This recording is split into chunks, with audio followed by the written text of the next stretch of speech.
I say we burn them now. That wasn't the agreement. We wait. Stop arguing, just do it! Blood spattered the snow. Sierra's fingers pressed the radio button when Ghost's teeth bit into the first man's arm. The second smuggler raised his gun, but the 9-year-old screamed into the transmitter before he could pull the trigger. Two tied cops. They're going to burn them alive. Please, someone. A gunshot rang out in the snowstorm. The radio flew from her hands and shattered against a tree. Ghost lunged again, and the others fled. Sierra knelt beside the tied cops' gasoline fumes in her throat, their faces pale with cold. "Don't die," she whispered, pulling at the rope with numb fingers. "Please don't die. Don't die like my parents did." Ishan. Before we begin this story of courage that shook an entire state, tell me, where are you watching from? Drop your city in the comments below. I want to see how far Sierra's story travels. And please hit that subscribe button and stay with us until the very end, because what happens next will restore your faith in the goodness that still exists in this world, even in its coldest corners. Ghost's growl started low, the kind that vibrated through his chest, before Sierra even heard it. She'd learned that sound meant danger, the kind you didn't question. They'd been surviving together for 4 months now, and the dog's instincts had kept them alive more times than her own. "What is it, boy?" But Ghost was already moving his massive body, cutting through the knee-deep snow, like something mechanical, something built for war. Because he had been. Sierra didn't know all the details, couldn't read the faded tags on his collar, but she knew enough. The scars across his shoulders, the way he startled at loud noises, the nightmares that made him whimper in his sleep. She ran after him, her lungs burning with cold air, her oversized coat catching on branches. The forest swallowed them whole. Montana's wilderness didn't care that she was 9 years old and alone. It had already taken her parents on that icy highway 2 years ago. It had already taught her that adults couldn't be trusted, that the system broke kids more than it fixed them. Ghost wait. But he didn't wait. Dogs never did when something was wrong. That's when she heard the voices, men's voices, angry and rushed. "Just pour the rest and light it. Boss said no witnesses." Sierra's heart stopped. She dropped behind a fallen log, ice cutting through her thin gloves. Through the gaps in the snow-heavy branches, she saw them. 2 people on the ground, tied to trees.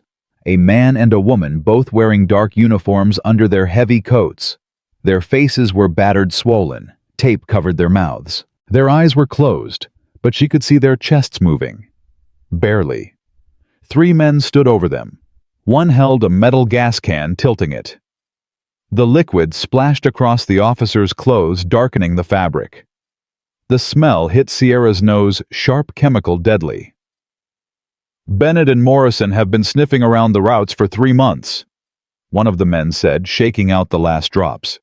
"Victor's done playing nice." "Then stop talking and finish it," another hissed. "The storm's our cover. Make it look like they got lost. Froze accidentally started a fire trying to stay warm." The third man pulled out a lighter, clicked it.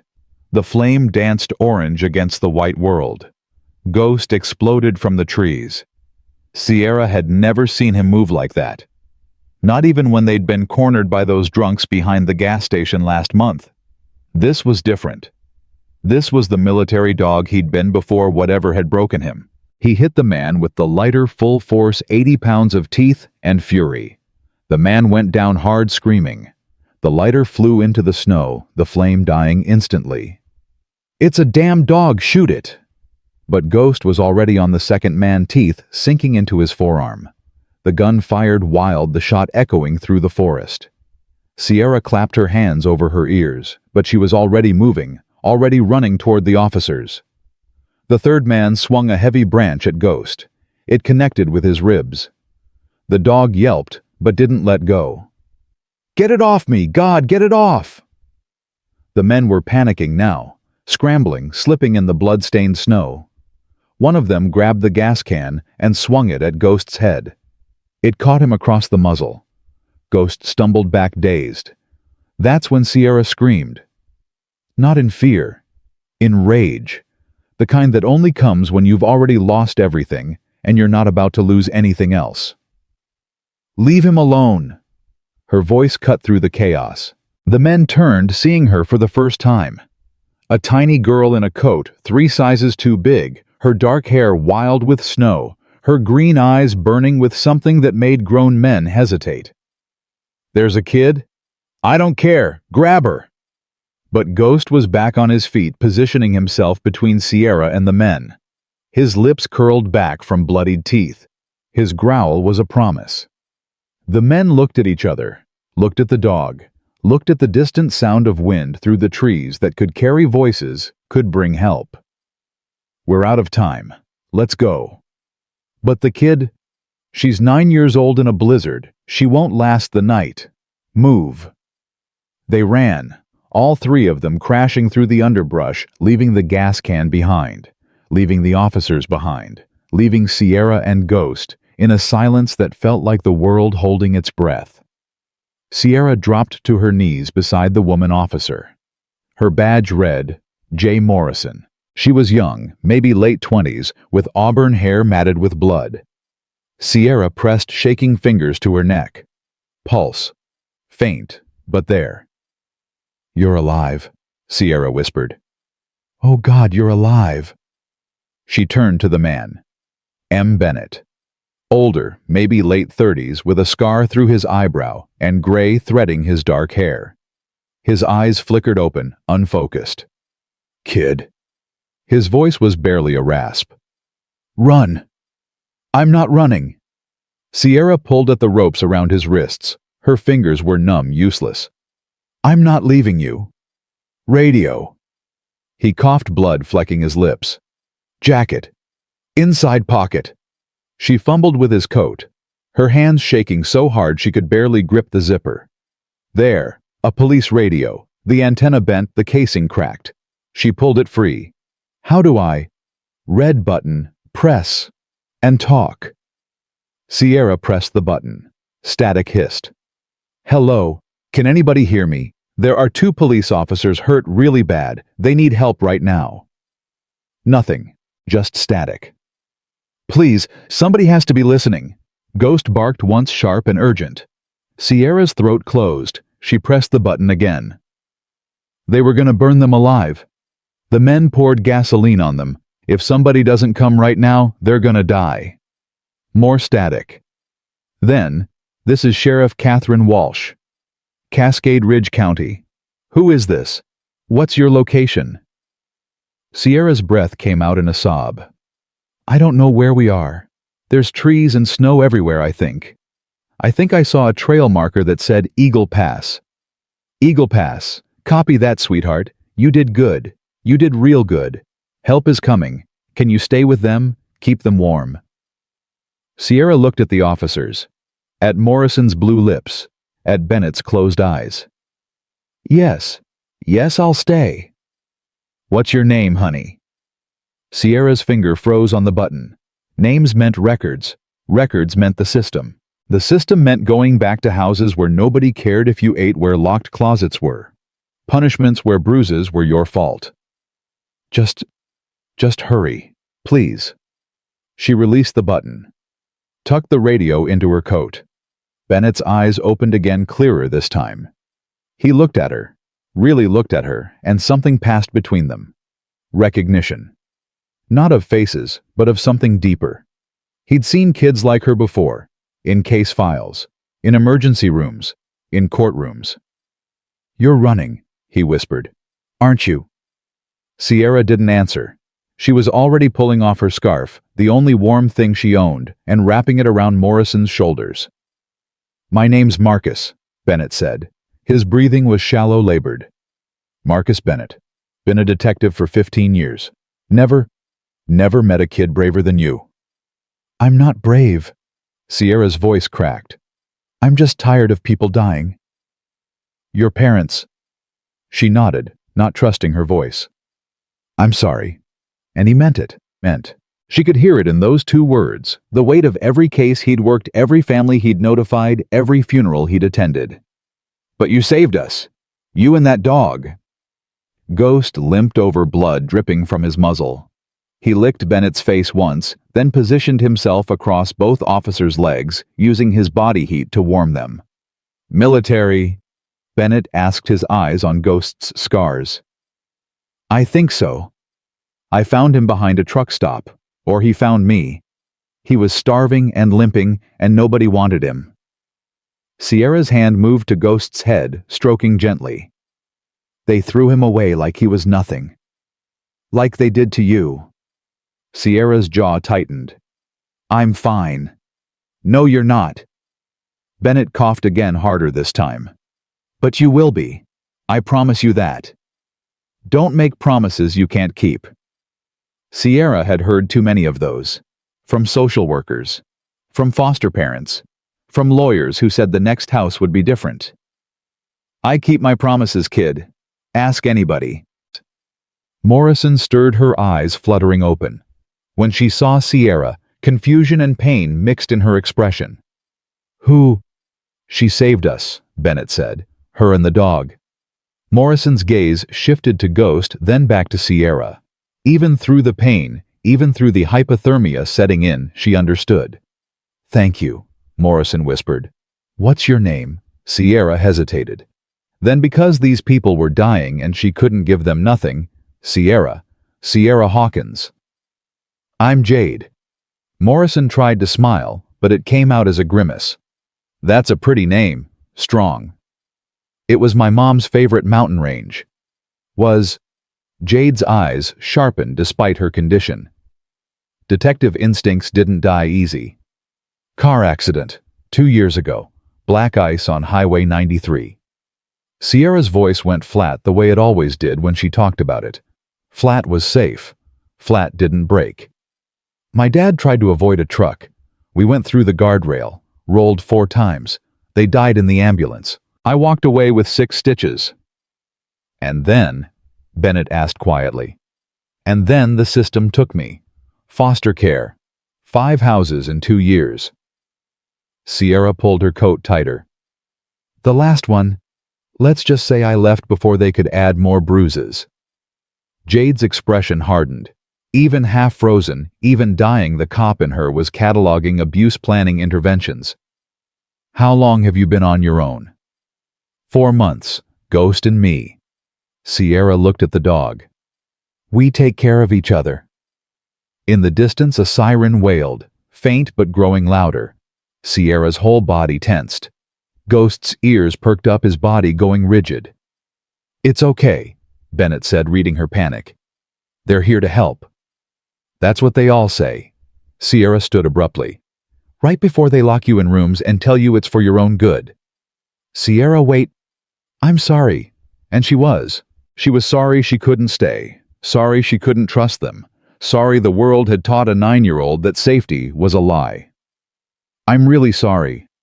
"Don't run." Jade tried to sit up, but her body wouldn't cooperate.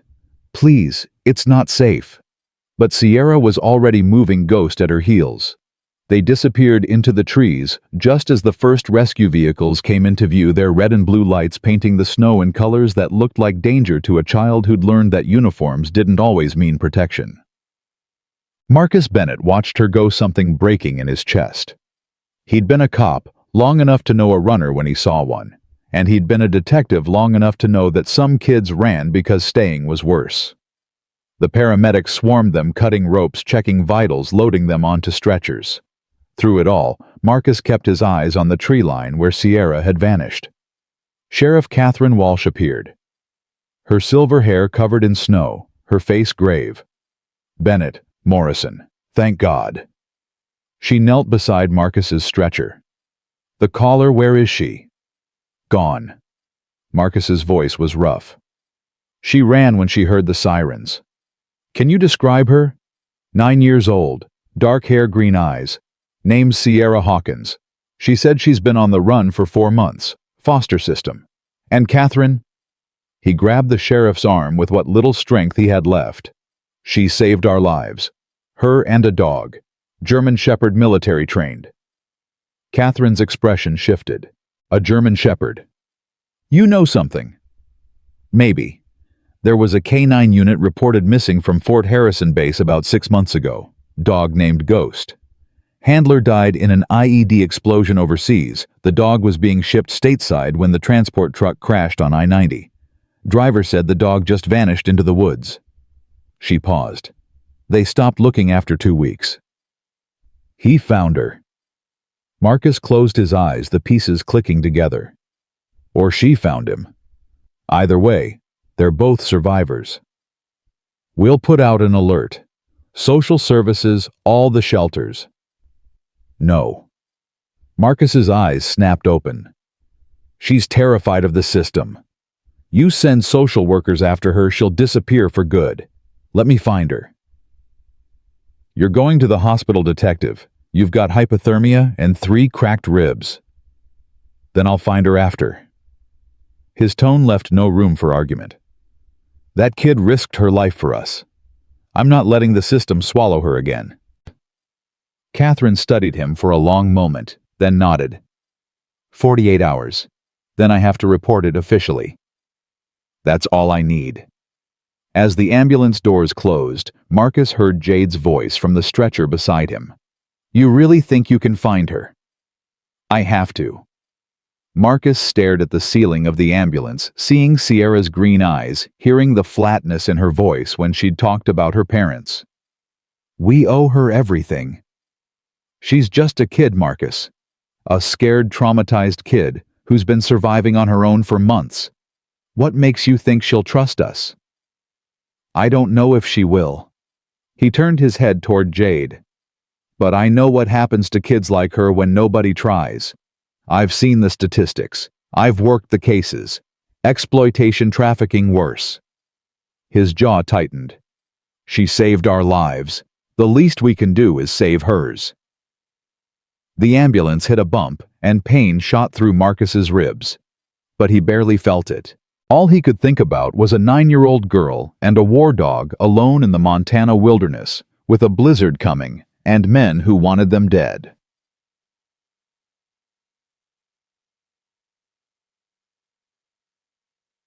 "15 miles north, in a fire lookout tower that hadn't been staffed in 3 years, Logan Pierce sat staring at an emergency radio that had just crackled to life. All units, we have a situation. 2 officers found bound and assaulted near Eagle Pass Trail. Suspects at large considered armed and dangerous. Be advised, possible child witness, and a large dog may be in the area. If spotted, approach with extreme caution. Child is believed to be a runaway, possibly frightened of authorities." Logan's hand tightened around his coffee mug. A child and a dog. In this weather. In these woods. He knew these mountains better than anyone. He'd trained search and rescue dogs here for 8 years, back before the ambush in Kandahar, back before friendly fire took out half his unit and left him the only handler to walk away. The only one breathing while his team and his dogs bled out in the sand. He'd stopped training dogs after that. Stopped doing a lot of things. The army had discharged him, not dishonorably, but not with honor either. A gray area like most of his life now. But a child. And a dog. In a blizzard. Logan stood his knees protesting. He was 42 but felt 60. He pulled on his parka, his boots, his gloves, grabbed his emergency pack from the hook by the door. He didn't owe anybody anything. He'd paid his dues in blood and guilt. He'd earned his isolation, his right to sit in this tower and watch the world from a distance. But a child. And a dog. His wife's voice echoed in his head the way it sometimes did in the quiet moments. You can't save everybody, Logan, but you have to try to save somebody. She'd said that 2 days before the avalanche took her. Before he'd tried and failed to save her. Before he'd learned that trying wasn't enough. But maybe this time, it would be. Logan stepped out into the blizzard, closing the tower door behind him. The snow was already erasing his footprints before he'd taken 10 steps. He moved through the forest like a ghost himself, reading the terrain, looking for signs. He'd tracked insurgents through Afghan mountains. He could track a 9-year-old through Montana snow. An hour later, he found the first sign. A small footprint partially filled with snow. Beside it, a larger paw print. Big dog. Trained gait. Military pattern. His heart started beating faster. He knew that pattern. He'd trained dogs to move exactly like that. He followed the trail until he found something else. A scrap of fabric caught on a low branch. Red wool child-sized.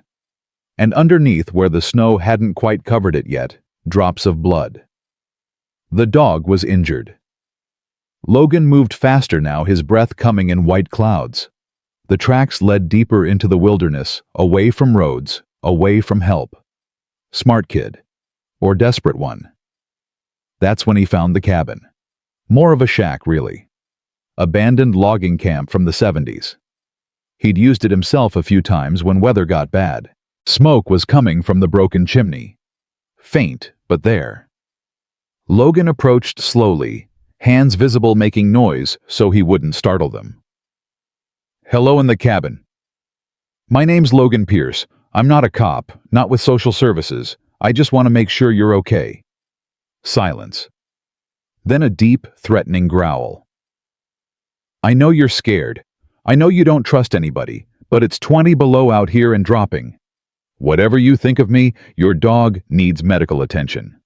I heard him fighting those men on the radio." More silence. Then a small, fierce voice. "Go away." "I can't do that. I've got a knife." Logan believed her. "Good, you should protect yourself, but I'm not here to hurt you. I'm here because I used to train dogs like yours, military working dogs. And I know what infection looks like in a combat injury." A pause. Then, "How do you know he's hurt?" "Because I found blood in your tracks. And because I heard on the radio what happened. He fought 3 grown men for you. That kind of fight leaves damage." The cabin door opened a crack. Logan could see one green eye, frightened and wild. "You were in the military." "Yeah, Army. K-9 unit. Kandahar, Afghanistan." Logan stayed where he was, not moving closer. "I trained dogs to find IEDs to track hostiles to protect their handlers with their lives. Your dog, he's got the same training. I can see it in how he moves." "His name's Ghost." Logan's chest tightened. "That's a good name. Strong name. Military name. He found me 4 months ago. Or I found him. Nobody wanted him anymore. I know the feeling." Logan crouched down in the snow, making himself smaller, less threatening. "Listen, Sierra. How do you know my name? Because the detective you saved is already looking for you. Not to take you away. To thank you. To help you." He paused. "And because I've seen enough scared kids to know that you need somebody in your corner. Somebody who's not trying to fix you or save you or put you back in a system that broke you." The door opened wider. Sierra stood there, and Logan's heart broke. She was tiny all angles, and hunger, her coat hanging off her like she'd shrunk inside it. But her eyes were old. Too old. Behind her, the German shepherd limped forward. His muzzle was matted with dried blood, his right front leg held at an odd angle, but his eyes were clear, alert, protective. Logan had trained hundreds of dogs. He knew this look. This was a dog that would die before letting anything happen to his handler. "He won't let you touch me," Sierra said quietly. "I don't need to touch you. I need to help him." Logan slowly reached into his pack and pulled out a first aid kit. "I've got antibiotics, bandages, clean water. Let me look at his leg, that's all I'm asking." Sierra looked at Ghost. The dog looked back at her. Some silent communication passed between them. "Okay," she whispered. But only the dog. "Only the dog," Logan agreed. He spent the next hour working on Ghost's injuries. The dog had a deep laceration across his muzzle, a cracked rib, and a badly bruised foreleg. Logan cleaned the wounds, applied antibiotic ointment, wrapped what needed wrapping. Through it all, Sierra watched him with those 2 old eyes, one hand on the rusty knife she'd mentioned. "He'll be okay," Logan said, finally packing up his kit. "But he needs rest, and food. Real food, not whatever you've been scavenging." "We're fine." No, you're not. Logan said it gently but firmly. Sierra, I'm not going to force you to do anything, but I'm going to leave supplies here. Food, water, a better first aid kit, a real blanket. And I'm going to come back tomorrow to check on Ghost's leg. What if we're not here? Then I'll track you. He met her eyes. I'm really good at tracking, and unlike those men who tried to hurt the officers, I'm on your side. Why? The question was raw, desperate. Why do you care? You don't even know me. Logan was quiet for a long moment. Then, because 8 years ago, I had a team. Good people, good dogs. And we walked into an ambush, friendly fire. By the time the shooting stopped, I was the only one left breathing. He swallowed hard. I couldn't save them. But maybe I can save you. And Ghost. Maybe that counts for something. Sierra's grip on the knife loosened slightly. The detective, the one I helped, he said the same thing. About saving me. Then maybe it's true. Logan stood slowly. I'm going to leave this pack by the door.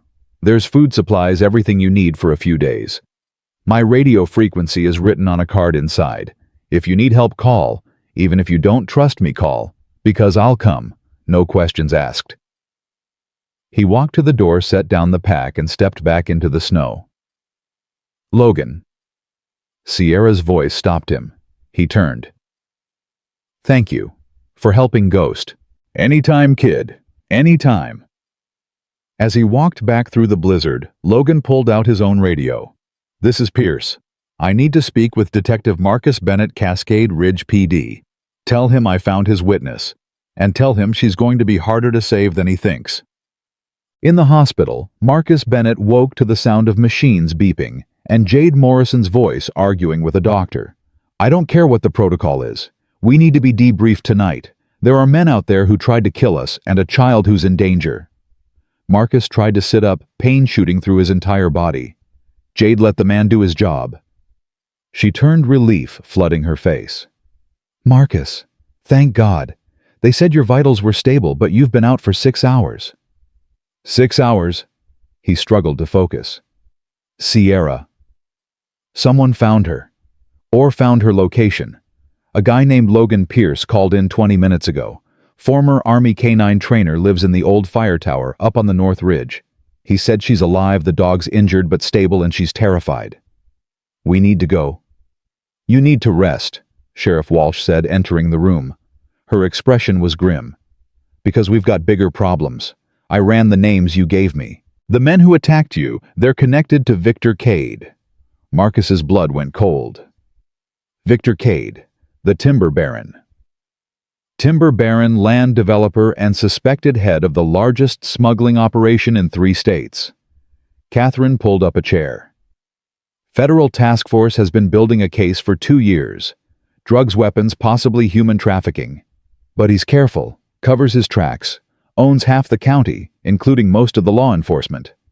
Including people in your department? Jade asked carefully. I don't know, but I have to assume yes. Catherine's jaw tightened. Which means we can't trust anyone. Not yet. Not until we know who's on his payroll. And Sierra saw them, Marcus said quietly. She saw the men who attacked us. She can identify them.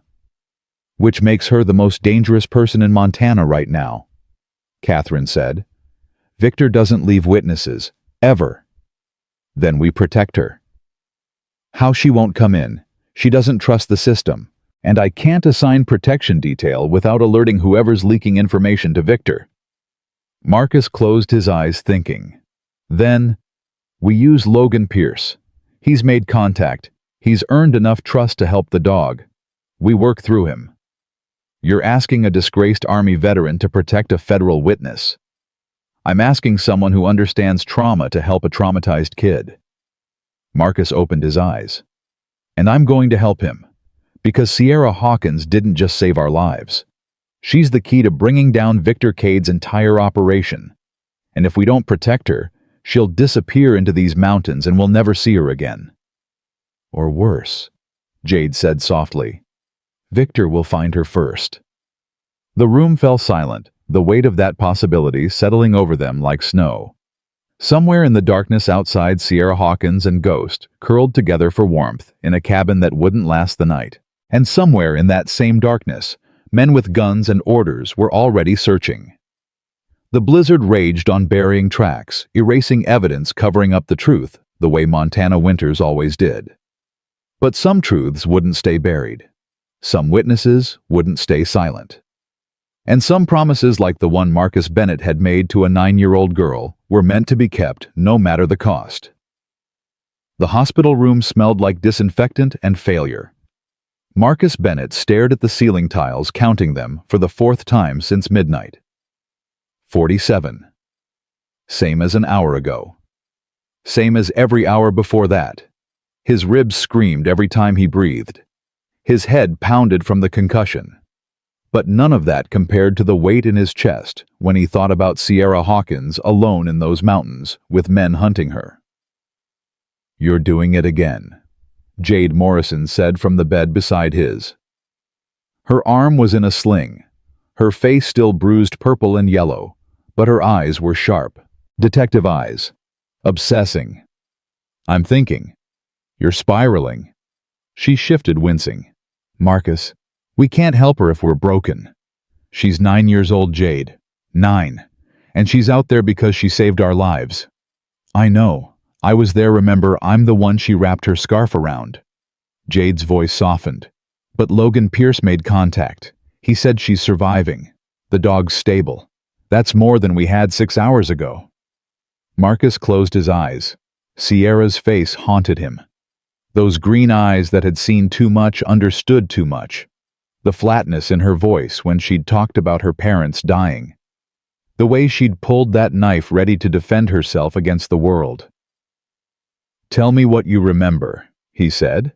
About the ambush. Every detail. Jade was quiet for a moment, pulling up memories through the fog of hypothermia and trauma. We were following the tip. Anonymous caller said there was illegal activity at the old Cade lumber routes. Trucks moving at night, no manifests, no paperwork trail.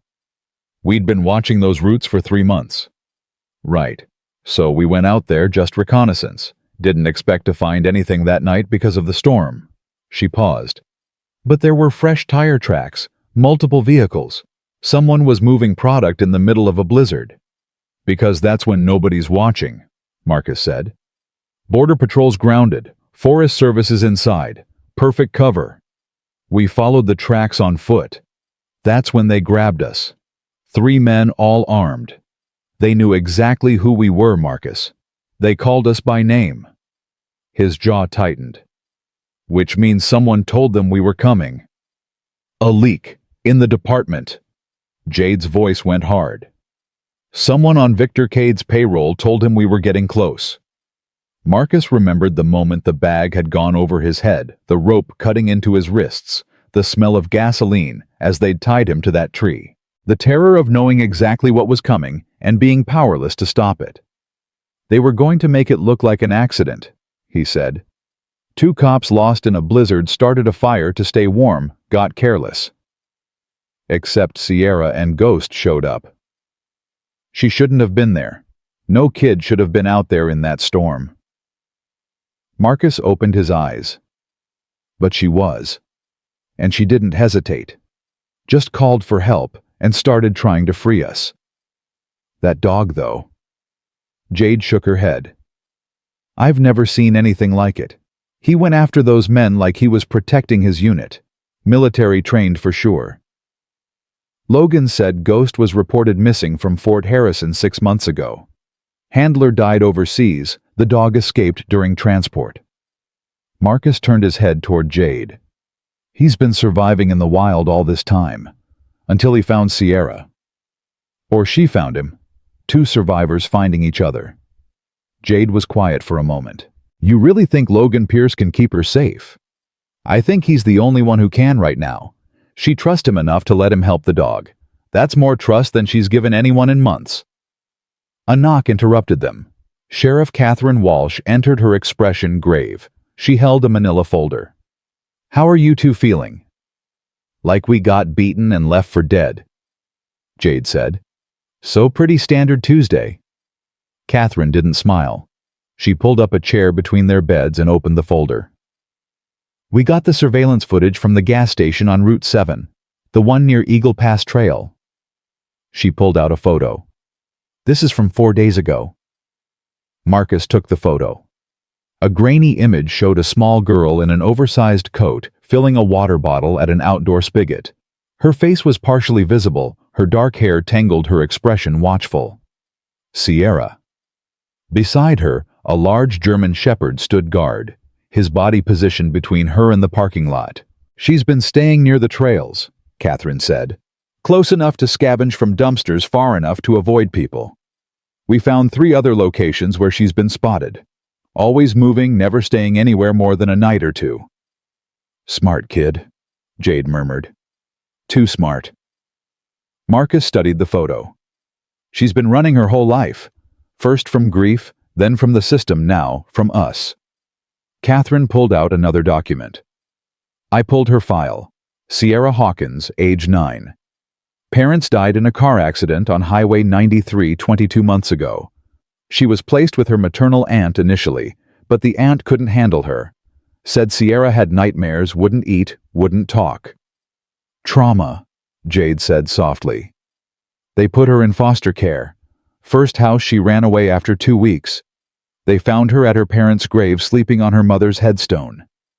Catherine's voice was steady, but Marcus could hear the anger underneath. Second house she lasted a month. Reported bruising on her arms. The foster parents said she was clumsy. Investigation found otherwise. Marcus's hands clenched. They removed her. Eventually, after she showed up at school with a black eye and a teacher called it in. Catherine flipped a page. Third house she ran after 3 days. Said the foster father locked her in a closet for talking back. Fourth house 5 weeks. Foster mother's boyfriend made her uncomfortable. She wouldn't specify how, but the caseworker noted concerning behavior. Jesus Christ, Jade whispered. Fifth house she lasted 2 months. Then she ran. That was 4 months ago. The last official sighting was at a truck stop near the Idaho border. After that, nothing. Catherine closed the folder. Until yesterday. Until she saved your lives. Marcus stared at Sierra's photo. 9 years old, and she'd been through more hell than most adults could survive. No wonder she didn't trust anyone. No wonder she ran. We have to find her before Victor does, he said. Already on it. But Marcus, there's something else. Catherine's expression darkened. I ran background on the 3 men who attacked you.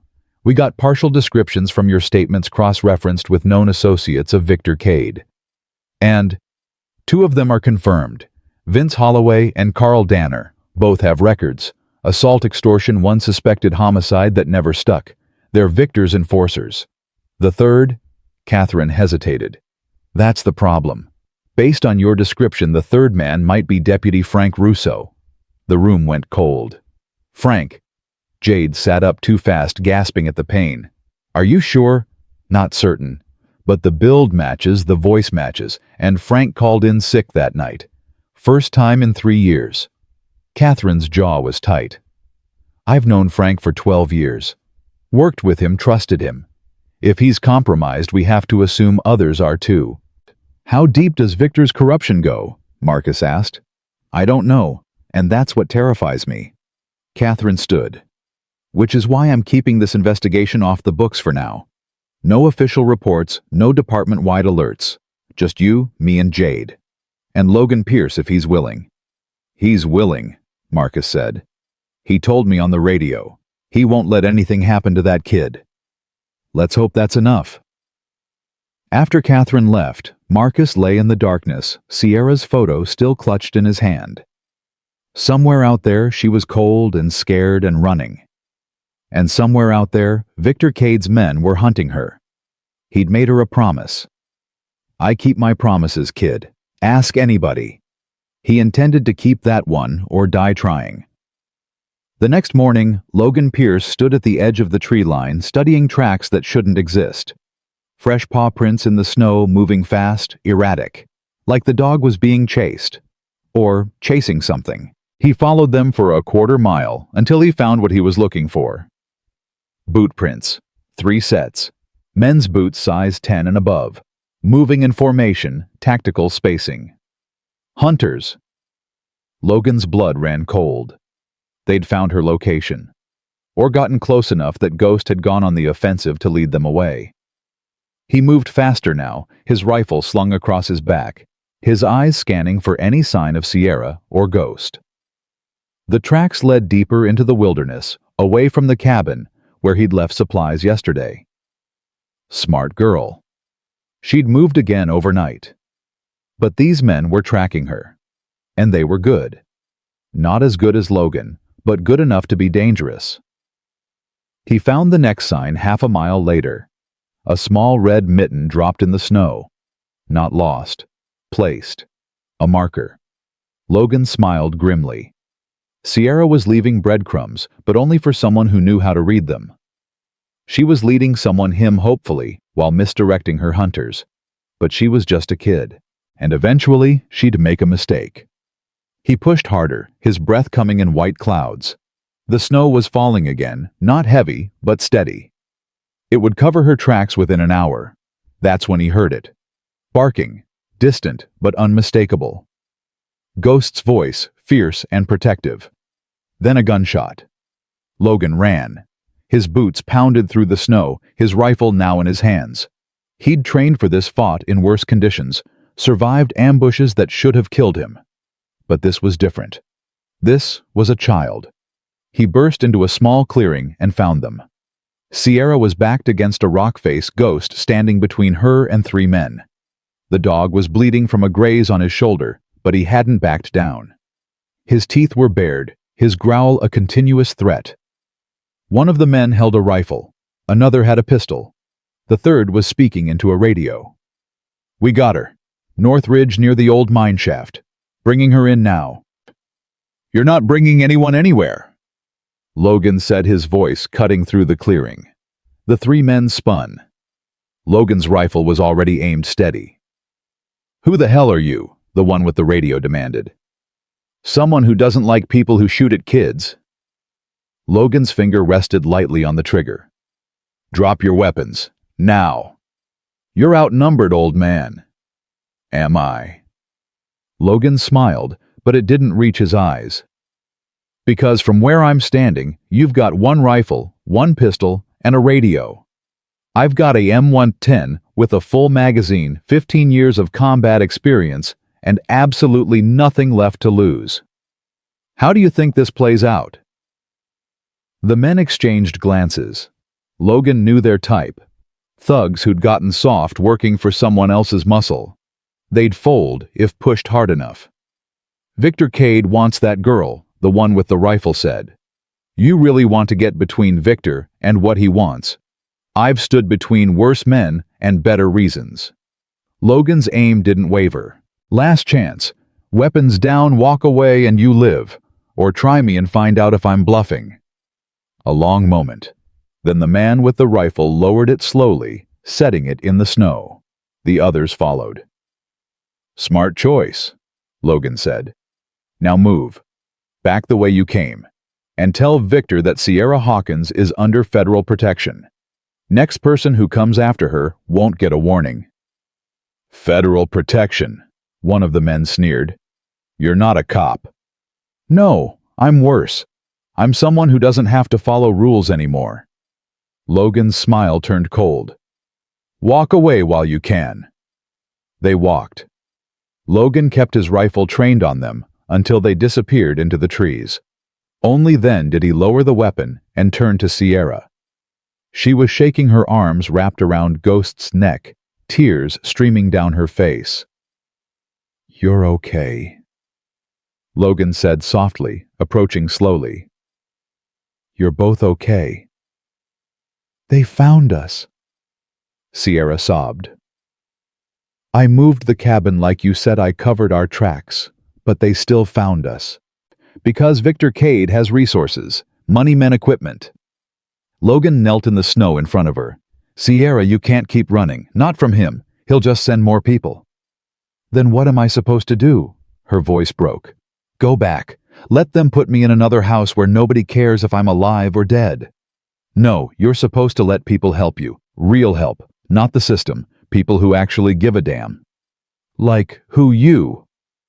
She laughed bitterly. You don't even know me. You're right. I don't. Logan sat back in the snow, his rifle across his lap.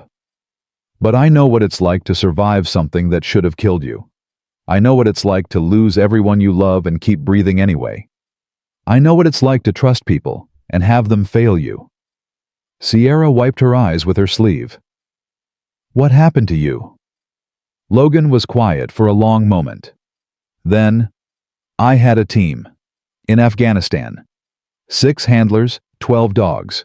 We were good, the best in our unit. We found IEDs before they killed our guys. We tracked hostiles through mountain passes. We saved lives. What happened? Friendly fire. Bad intel, worse communication. Our own forces thought we were hostiles. By the time someone realized the mistake, 5 of my team were dead. All 12 dogs were gone, and I was the only handler left standing. Sierra's face went pale. Ghost was... No, Ghost came later. Different unit, different handler. But the same story. Good soldier, bad luck thrown away when he was no longer useful. Logan looked at the dog who was licking his wounded shoulder. We're all survivors here, Sierra. All of us broken in different ways. But broken doesn't mean worthless. The system said my parents' death was my fault, Sierra whispered. They said if I'd worn my seatbelt different, if I'd distracted my dad less, maybe he wouldn't have swerved. Maybe they'd still be alive. That's a lie. Logan's voice was fierce. Black ice on a mountain highway. Your dad did everything right trying to avoid that truck. You survived because he protected you, not because you did anything wrong. Then why does it hurt so much? Because love doesn't stop when people die. It just changes shape, becomes grief. And grief makes us feel like we should have done something different, been something better. Logan reached out slowly, letting her see his hand coming. But you were 9 years old, Sierra. The only thing you were supposed to do was be a kid, and your parents would want you to still be one, not out here running and scared. I don't know how to be anything else anymore. Then we'll figure it out together. You, me, and Ghost. Logan stood, offering his hand. But first, we need to get you somewhere safe. The detective you saved, Marcus Bennett, he's been looking for you. He wants to help. He's a cop. He's a man who keeps his promises. He said he'd find you, and he's been moving heaven and earth to do it, even from a hospital bed. Logan's expression softened. Give him a chance. Give all of us a chance. Because I promise you, Sierra, we're not like the people who hurt you before. Sierra looked at Ghost. The dog met her eyes, then licked her face once. She took Logan's hand. Okay, she whispered. But if anyone tries to lock me up again, then Ghost and I will break you out. Deal. The smallest smile touched her lips. Deal. They walked through the forest together, Logan's radio already out calling it in. Catherine, it's Pierce. I have Sierra. She's safe. But we had company. Victor's men found her location. 3 of them armed. I sent them packing, but they'll report back. Catherine's voice crackled through. Bring her to the North Station. It's small, only 4 deputies, all people I trust. We'll meet you there with Bennett. Copy that. ETA 40 minutes. Logan. Catherine's voice dropped. Thank you for keeping her alive. Don't thank me yet. The hard part's just starting. He was right. 20 minutes into their hike, Ghost's ears perked up. The dog stopped dead, his body going rigid. Logan raised a fist, stopping Sierra. He listened. Engines, multiple vehicles, coming fast. They're not giving up, Logan said. Come on, we need to move. They ran. Sierra stumbled in the deep snow, and Logan scooped her up, carrying her. Ghost limped alongside them, his injury slowing him down, but not stopping him. The engines grew louder. 3 trucks, maybe 4. Victor wasn't taking chances this time. Logan's mind raced. The North Station was still 30 minutes away. They'd never make it on foot with vehicles chasing them. But there was another option. Dangerous, but possible. "Sierra, you trust me." "Not really, but I don't have much choice." "Fair enough." He adjusted his grip on her. "We're going to do something crazy." "How crazy?" "Avalanche crazy." Her eyes went wide. "What?" "There's a ridge above us. Snow's unstable from the storm. I can trigger a controlled slide block the road behind us. Buy us time." "That's insane." "Yeah, but it'll work." Logan set her down and pulled out 3 flares from his pack. "When I light these, you and Ghost run. Don't look back, don't stop. Head for the tree line on the far side. I'll catch up." "What if you don't?" Logan met her eyes. "Then you keep running until you find Detective Bennett. He'll protect you. I promise." "Stop making promises you might not keep. Sierra, listen to me." Logan gripped her shoulders gently. "I've been walking dead for 8 years. Since my wife died in an avalanche, I couldn't stop. Since my team died in friendly fire, I couldn't prevent. I've been surviving but not living. You changed that. You and Ghost. You gave me a reason to try again." Tears spilled down her cheeks. "Don't die for me." "I don't plan to. But if I do, I die, knowing I finally saved someone who mattered." He kissed her forehead quickly. "Now run." He lit the flares and threw them up the slope. The magnesium burned bright hot enough to destabilize the snowpack. For a heartbeat, nothing happened. Then, the mountain groaned. "Run!" Logan shouted. Sierra grabbed Ghost's collar and ran. Logan ran in the opposite direction, leading the avalanche away from them, giving them precious seconds. The snow came down like thunder, a white wall of death. Logan dove behind a boulder covering his head. The world became noise and cold and darkness. When it stopped, he was buried up to his chest. His left arm was pinned. His radio was gone. But he was breathing. He'd bought them time. That would have to be enough. In the distance he heard Sierra screaming his name, then Ghost's barking getting fainter. Good. She was running. She'd make it. Logan closed his eyes, exhaustion crashing over him. His wife's face appeared in his mind. Then his team. Then Sierra's green eyes, so old and so young at the same time. "I kept my promise," he whispered to the snow. "I saved her." Then everything went dark. Sierra's lungs were on fire. Her legs screamed with every step through the snow, but she didn't stop running. Couldn't stop. Behind her, the avalanche had swallowed everything: the road, the trucks, and Logan. Logan, who'd kissed her forehead and told her to run. Logan, who'd promised to catch up. Logan, who was buried under 20 feet of snow and ice. "No," she gasped, stumbling. "No, no, no." Ghost barked once, sharp and urgent. He nudged her leg with his muzzle, pushing her forward. The dog understood what Sierra's heart refused to accept. Standing still meant dying. She grabbed his collar and kept moving, tears freezing on her cheeks. The tree line appeared through the falling snow. 50 yards, 40, 30. That's when she heard the engines again. They'd found another route. Victor's men were still coming. Sierra's radio, the one Logan had given her, crackled in her coat pocket. "Sierra Hawkins." The voice was smooth, controlled. Not one of the thugs from before. This was someone else. Someone worse. "My name is Victor Cade. I believe you have something that belongs to me." Her hand shook as she pulled out the radio. She shouldn't answer. Shouldn't give him anything. But rage burned hotter than fear. "I don't have anything of yours," she said, her voice steadier than she felt. "And my name is none of your business." A low chuckle came through the speaker. "You're brave. I respect that. But bravery without wisdom gets people killed. Like that man who just buried himself trying to save you. Logan Pierce, former Army K-9 handler, disgraced soldier widower. He died for nothing, child. Because you're still going to come with me. I'd rather freeze to death out here. That can be arranged. Victor's tone hardened. But I'm offering you a choice. Come peacefully, and I'll send men to dig out Mr. Pierce. He might even survive. Keep running, and I'll leave him under that snow until spring thaw. Your decision. Sierra's breath caught. Logan might be alive, might be suffocating right now, trapped and helpless, while she had the power to save him. Ghost growled, sensing her hesitation. You're lying, Sierra said. You'll kill us both either way.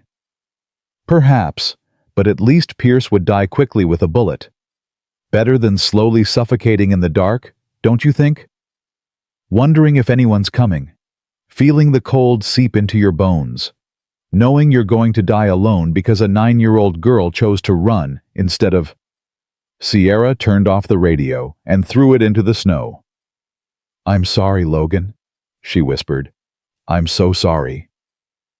She ran. The North Station appeared through the trees 15 minutes later.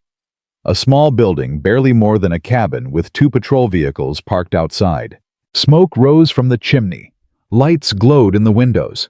Safety. Maybe. Sierra burst through the door, Ghost at her heels.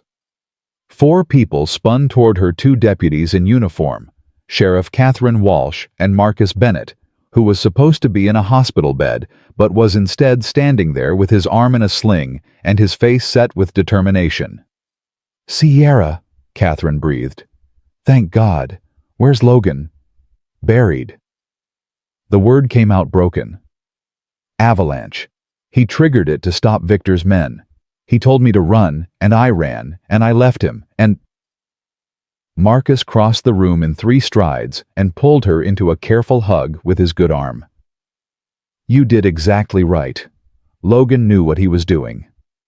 He's dying under there. Then we go get him. Catherine was already grabbing her coat.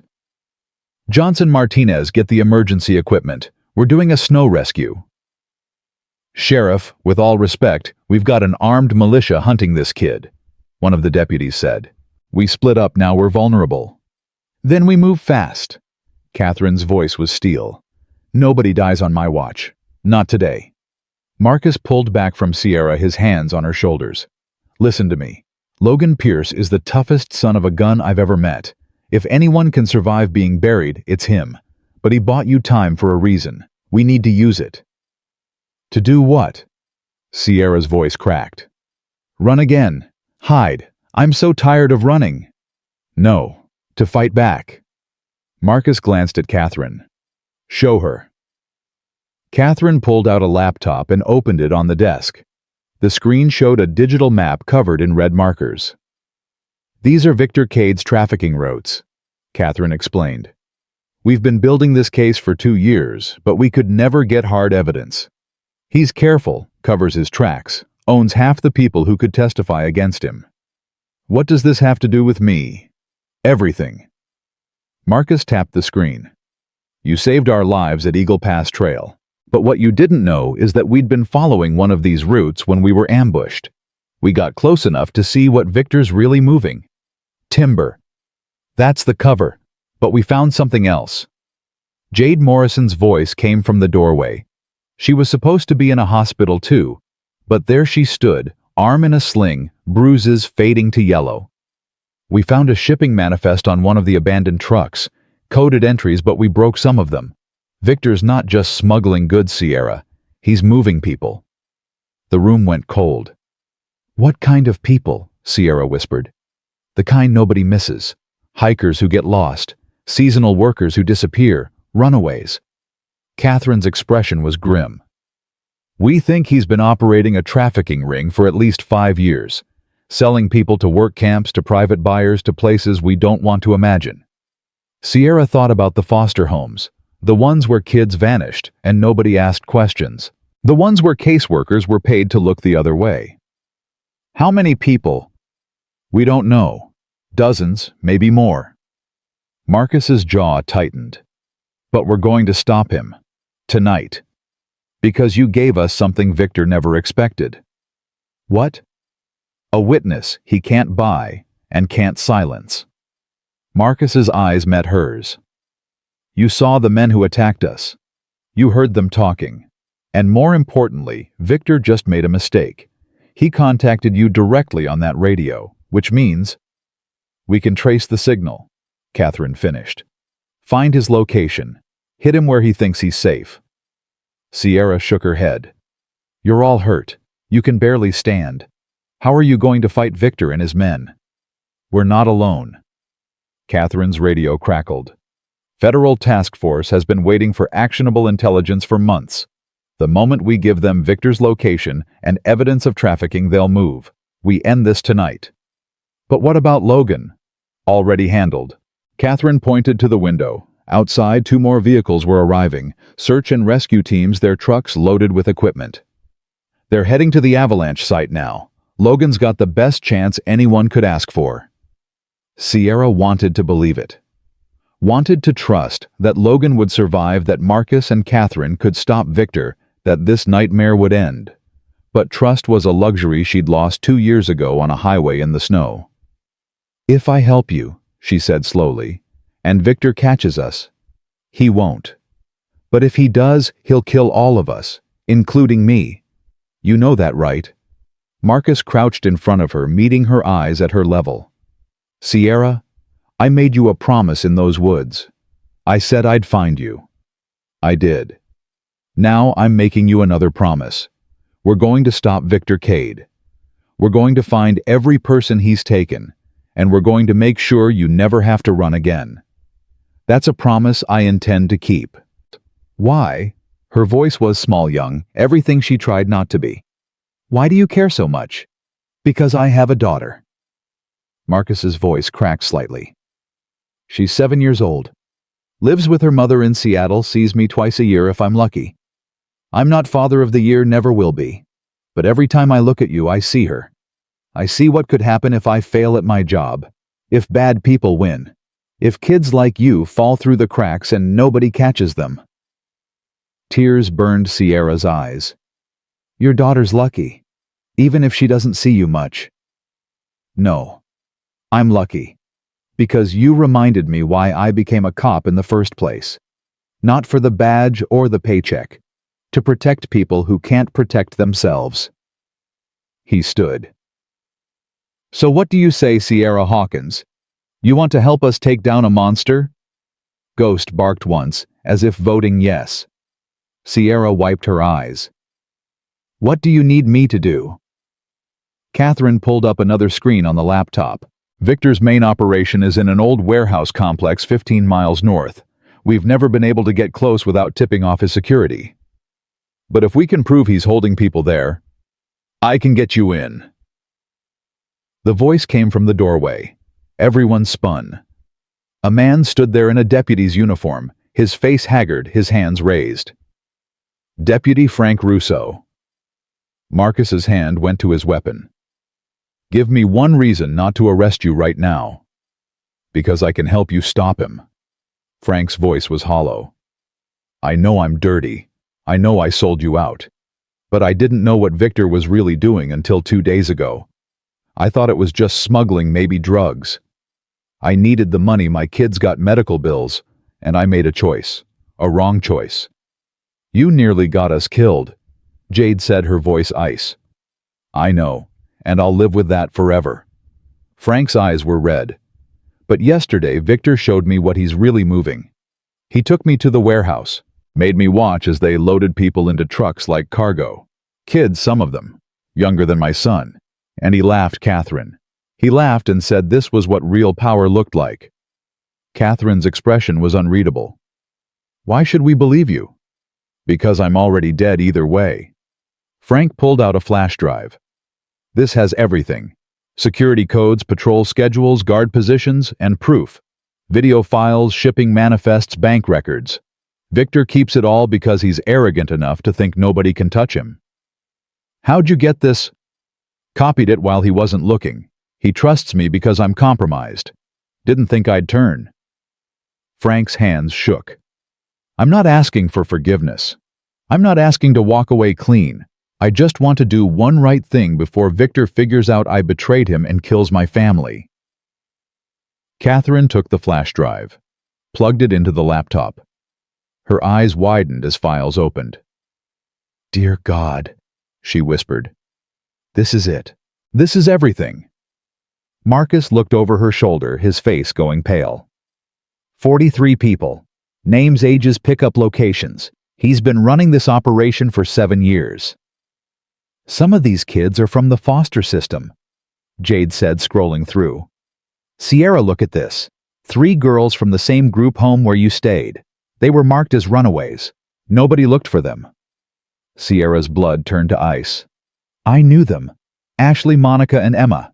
They disappeared 2 months before I ran. Everyone said they went to different states. They didn't." Catherine's voice was thick with rage. "They're in that warehouse right now, along with 40 other people we thought were lost." The room fell silent. Then Marcus spoke, his voice hard. "We go in. Tonight. Federal task force coordinates from the outside, we hit from the inside. Fast, clean, extract the victims before Victor can hurt anyone else." "He'll have 20 armed men in there," Frank said. "Maybe more." "Then we even the odds." Catherine pulled out her phone. "I'm calling in every favor I have. FBI, state police, even the damn National Guard if I have to. Victor Cade's empire ends tonight." "What about Logan?" Sierra's voice cut through the planning. Catherine's expression softened. "Rescue team just radioed. They found him. He's alive, Sierra. Hypothermic and trapped, but alive. They're digging him out now." Relief hit Sierra so hard her knees buckled. Ghost caught her pressing against her leg. "He's alive," she whispered. "He's really alive." "Thanks to you," Marcus said. "You ran like he told you to. You got here. You gave us the information we needed. Logan's going to be fine because you did everything right." "But he's not here, and you need him." "We've got something better." Catherine smiled grimly. "We've got you.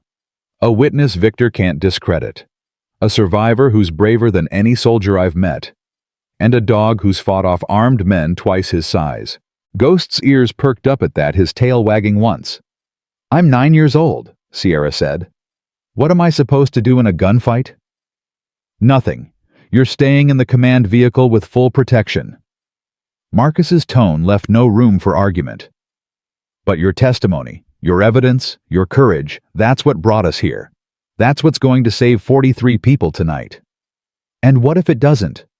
Sierra's voice was small. "What if Victor wins?"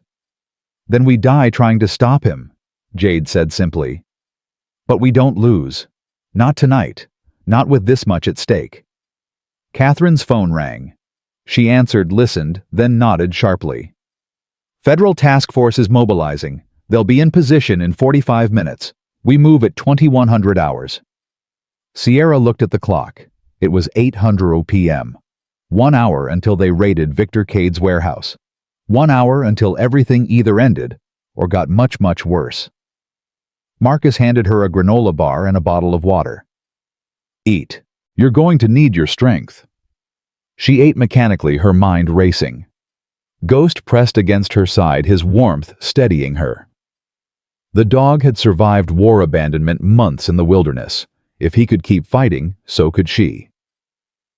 "Sierra." Frank Russo approached carefully, keeping distance. "I'm sorry. For what I did. For what happened to those kids from your home. I should have seen it, should have stopped it." "Sorry doesn't bring them back," Sierra said flatly. "No, it doesn't." Frank's voice was heavy.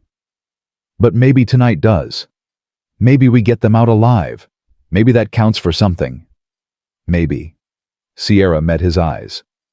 "Or maybe you're still lying and this is a trap." "It's not. I swear on my son's life." "People swear on lots of things. Doesn't make it true." "Fair enough." Frank stepped back. "Guess I'll have to prove it by not getting you killed." The next 45 minutes passed in a blur. Federal agents arrived, tactical teams geared up, and the command vehicle, an armored truck with surveillance equipment, pulled up outside the station. Marcus pulled Sierra aside before they left. "I need you to understand something. When we go in there, it's going to be loud and chaotic and scary. You're going to hear gunfire, maybe explosions. People are going to be yelling. It's going to feel like the world's ending. Okay. But you stay in that truck no matter what. You keep Ghost with you. And if something goes wrong, if we don't make it out, you tell the federal agents everything. You testify. You make sure Victor pays for what he's done. You're scaring me. Good. You should be scared. Fear keeps you sharp. Marcus squeezed her shoulder gently. But I'm also telling you that we're going to win. Because we have to. Because those people in that warehouse are counting on us. Marcus. Sierra's voice was quiet. If you don't make it out, I will. But if you don't tell your daughter something for me, tell her that her dad's a hero, that he saved people, that he kept his promises. Marcus's eyes went bright. He pulled her into a fierce hug. You tell her yourself. When this is over, you're going to meet her. I promise. You need to stop making promises. Not until I run out of them to keep. They loaded into the vehicles. Sierra and Ghost climbed into the command truck with 2 federal agents. Through the monitors, she could see Marcus, Jade, Catherine, and Frank gearing up with tactical teams. The convoy moved out headlights, cutting through the falling snow. The warehouse was 20 minutes away. Sierra watched the monitors, her heart pounding. This was it. No more running. No more hiding. Tonight they fought back. Ghost rested his head on her lap, his amber eyes calm. The dog understood combat better than any human. He knew the waiting was the worst part. Approaching target in 5 minutes, one of the agents said. All teams check in. Marcus's voice came through the radio. Team 1 ready. Team 2 ready. That was Jade. Team 3 ready. Catherine. Overwatch in position. Federal snipers covering the perimeter. The vehicles stopped half a mile from the warehouse. Teams deployed silently, moving through the snow like shadows. Sierra watched through thermal imaging as they surrounded the building. It was massive, 3 stories, with multiple exits and guard towers. Count 22 hostiles, an agent murmured. 12 inside, 10 on patrol. Copy that. Teams execute on my mark. Catherine's voice was steady. 3, 2, 1, mark. Everything happened at once. Flashbangs detonated. Doors exploded inward. Tactical teams flooded the warehouse from 3 sides. Gunfire erupted, sharp cracks that made Sierra flinch. Shots fired, Team 1 taking fire from the north catwalk. Team 2. We've got hostages. Repeat, multiple hostages located in the basement level. This is Overwatch hostile with RPG on the roof taking the shot. The radio exploded with crosstalk. Sierra's hands gripped the monitor edge, watching feeds from helmet cameras. She saw Marcus kick down a door, saw Jade covering civilians, saw Frank running toward a locked room. Then she saw him, Victor Cade. On one of the monitors, clear as day, standing in an office overlooking the chaos.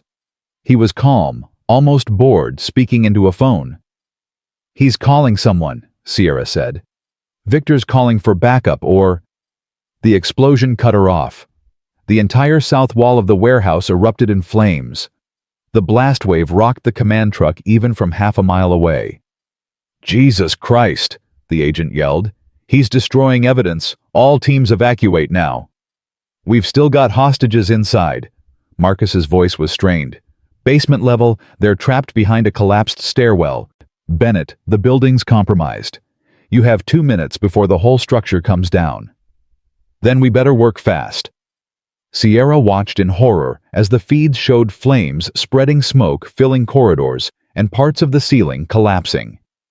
She could see Marcus and Jade trying to move a massive piece of debris blocking the basement door. They're not going to make it, she whispered.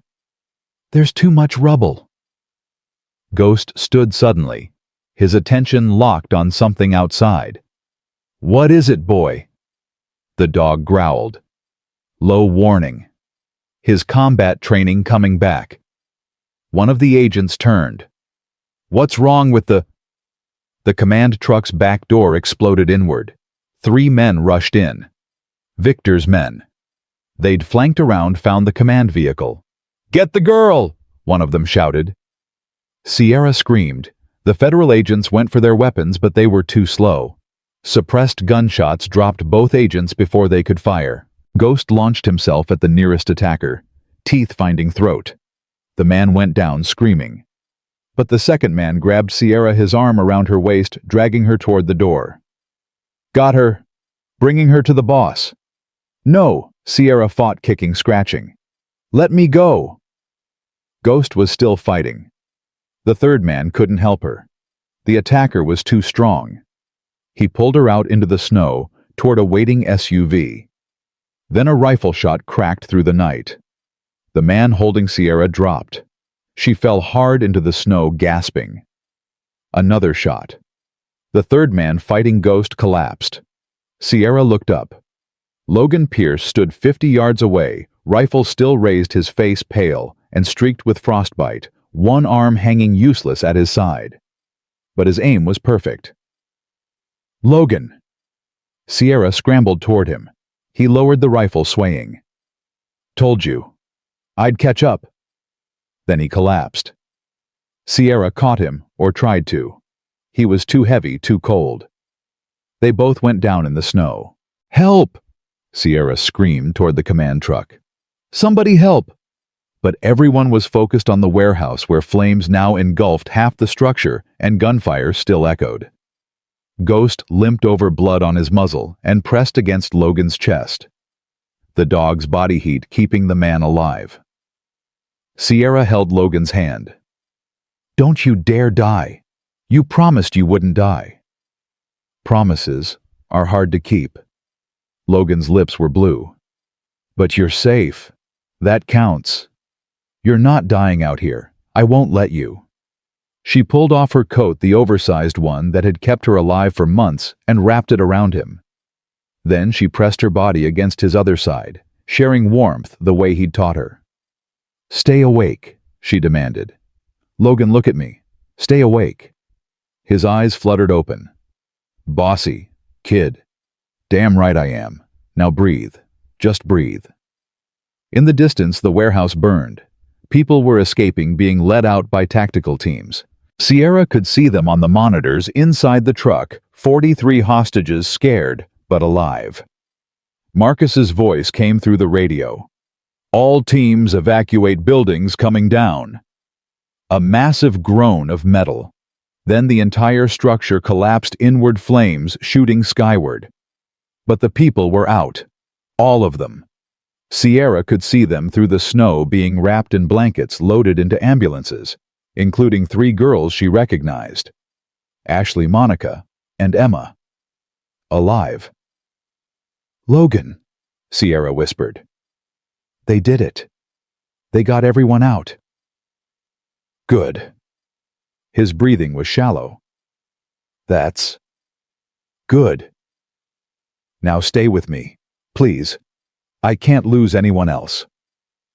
Ghost howled, once a mournful sound that carried across the snow. And somewhere in the darkness, sirens wailed. Help was coming. Sierra held Logan and Ghost held them both, and for the first time in 2 years, she wasn't alone. Even if the world was burning, even if men with guns were still out there, even if Victor Cade had escaped, she wasn't alone, and that had to count for something. The ambulance arrived 3 minutes later, but it felt like 3 hours. Sierra refused to let go of Logan's hand, even as the paramedics loaded him onto a stretcher. "Ma'am, you need to step back." "No." Her voice was steel. "He saved my life twice. I'm not leaving him." The paramedic looked at her, this tiny 9-year-old covered in snow and blood, her green eyes daring him to argue, and nodded. "Get in. But hold on tight." Sierra climbed in, Ghost right behind her. Nobody tried to stop the dog. Logan's eyes flickered open as they worked on him, inserting IVs, wrapping heated blankets around his body. "Sierra." "I'm here. I'm right here." "The hostages." "They got them all out. 43 people. You gave them time by stopping those men. She squeezed his hand. You kept your promise. Damn right, I did. His lips curved slightly. You're bossy when you're scared. And you're delirious when you're dying. Now shut up and let them help you. The paramedic suppressed a smile. She's right. Save your strength, Mr. Pierce. They rushed him into Cascade Ridge Medical Center 20 minutes later. Sierra had been in this hospital before, after the car accident that killed her parents. She'd hated it then. Hated the smell, the sounds, the pity in everyone's eyes. But now it meant safety. It meant Logan would live. Marcus Bennett met them at the emergency entrance, his face streaked with soot, his arm still in a sling. Jade Morrison was right behind him, limping, but alive. Sierra. Marcus pulled her into a quick hug. Thank God. We lost you on the monitors when the command truck was attacked. I thought... Logan saved me. Again. Sierra's voice cracked. But he collapsed. He's been buried under snow for hours and then he just showed up and shot those men and... He's going to be okay, Jade said firmly. Logan Pierce is too stubborn to die. Trust me. A doctor emerged from the emergency room. Family of Logan Pierce. That's us, Marcus said quickly, pulling Sierra forward. How is he? The doctor hesitated, eyes on Sierra. He's critical but stable. Severe hypothermia, frostbite on his left hand, and both feet cracked ribs and a partially collapsed lung from the avalanche. He's lucky to be alive. Can I see him? Not yet. We're moving him to ICU, maybe in a few hours. The doctor's expression softened. Are you his daughter? Sierra opened her mouth, but no words came out. She wasn't anything to Logan, just a kid he'd decided to help. She's under his protection, Marcus said smoothly. We all are. The doctor nodded and disappeared back through the doors. Sierra sank into a waiting room chair, Ghost collapsing at her feet. The dog was exhausted, bleeding from multiple wounds, but he refused to leave her side. We need to get Ghost to a vet, Jade said gently. He won't go without me. Then we take you both. Catherine Walsh appeared, her uniform torn, her face grim. But first, we need to talk about Victor Cade. Sierra's stomach dropped. He got away, didn't he? We don't know. The warehouse was destroyed, most of his men are dead or arrested, but we haven't found Victor's body. Catherine sat across from her. Which means he's either buried under tons of rubble or he escaped. He escaped, Sierra said flatly. Men like him always do. Not this time. Marcus pulled out his phone, showing Sierra a news alert. Federal warrant issued for Victor Cade. Murder, human trafficking, attempted murder of law enforcement, destruction of evidence. Every cop in 5 states is looking for him. He can't hide forever. He doesn't need forever. Just long enough to get to me. The truth of it hung in the air. Victor had built his empire on silence. Witnesses who disappeared. Evidence that burned. Sierra was the crack in his armor, and he'd do anything to close it. We're not letting him near you, Jade said. Federal protection safe house, the works. For how long? A year? 5 years? My whole life. Sierra's voice rose. I'm 9 years old. I can't spend the rest of my childhood hiding from a man who should be in prison. Then we find him first, Catherine said. And we need your help to do it. Sierra looked up sharply. How? Frank Russo, the deputy who gave us the intel, he's been working with Victor for 3 years. He knows how Victor thinks, where he'd run, who he'd contact. Catherine leaned forward. But Frank won't talk to us. He keeps asking for you. Why me? Because you're the reason he turned. You and those 3 girls from your foster home. Frank said when he saw them in that warehouse, saw how young they were, he couldn't pretend anymore. Catherine's eyes were steady. He says he'll give us everything: bank accounts, safe houses, contacts, but only if you agree to hear him out first. He sold you out. He almost got Marcus and Jade killed. I know, and if you say no, we'll work without him. But Sierra, he's our best lead to finding Victor before Victor finds you. Sierra looked at Ghost, who was watching her with those calm amber eyes. The dog had seen the worst of humanity and still chose to trust her. Maybe that meant something. "Okay," she whispered. "I'll talk to him." They brought Frank Russo in 30 minutes later. He was handcuffed, flanked by 2 federal agents. His face was haggard, eyes red from crying or exhaustion or both. When he saw Sierra, he stopped walking. "I'm sorry," he said, voice breaking. "I'm so sorry for what I did, for what happened to those kids, for everything." Sierra stood, Ghost rising with her. "Sorry doesn't fix anything." "I know, but I'm going to try anyway." Frank sank into a chair, the agent standing close. "Victor's got 3 safe houses. 1 in Canada, 1 in Mexico, 1 in Montana, near the Idaho border. The Montana one, it's a hunting lodge off the grid, fully stocked. That's where he'll go first." "Why?" Marcus asked. "Because he's got something there he won't leave behind. A server with copies of everything. Insurance, he called it. Names of every person he's paid off, every shipment he's made, every victim he's taken. He thinks if he has that information, he can still negotiate." "Or destroy it and disappear for good," Jade said. "Exactly." Frank pulled a piece of paper from his pocket, sliding it across the table. "These are the coordinates. Place is fortified cameras everywhere, probably armed. But if you hit it in the next 12 hours, you'll catch him." Catherine grabbed the paper. "And if this is a trap..." "Then I'm dead anyway. Victor knows I betrayed him. My family's already in protective custody, my career's over, and I'm facing 20 years minimum." Frank's voice was hollow. "I've got nothing left to lose except the chance to do one thing right." Sierra studied him. His hands were shaking. His eyes kept darting to the door like he expected Victor to walk through it any second. "Why do you keep looking at me?" she asked. Frank met her gaze. "Because you're the same age as my son. And every time I look at you, I think about what would happen if he was alone and scared and nobody helped him. I think about those 3 girls from your foster home, how they trusted adults and got sold like animals. And I think about how I could have stopped it months ago if I'd been brave enough. But you weren't." "No, I wasn't." Frank's voice dropped. "But you were. You saved 2 cops, survived in the wilderness for months, fought off armed men, and you're still standing. You're braver than any adult I know, including me."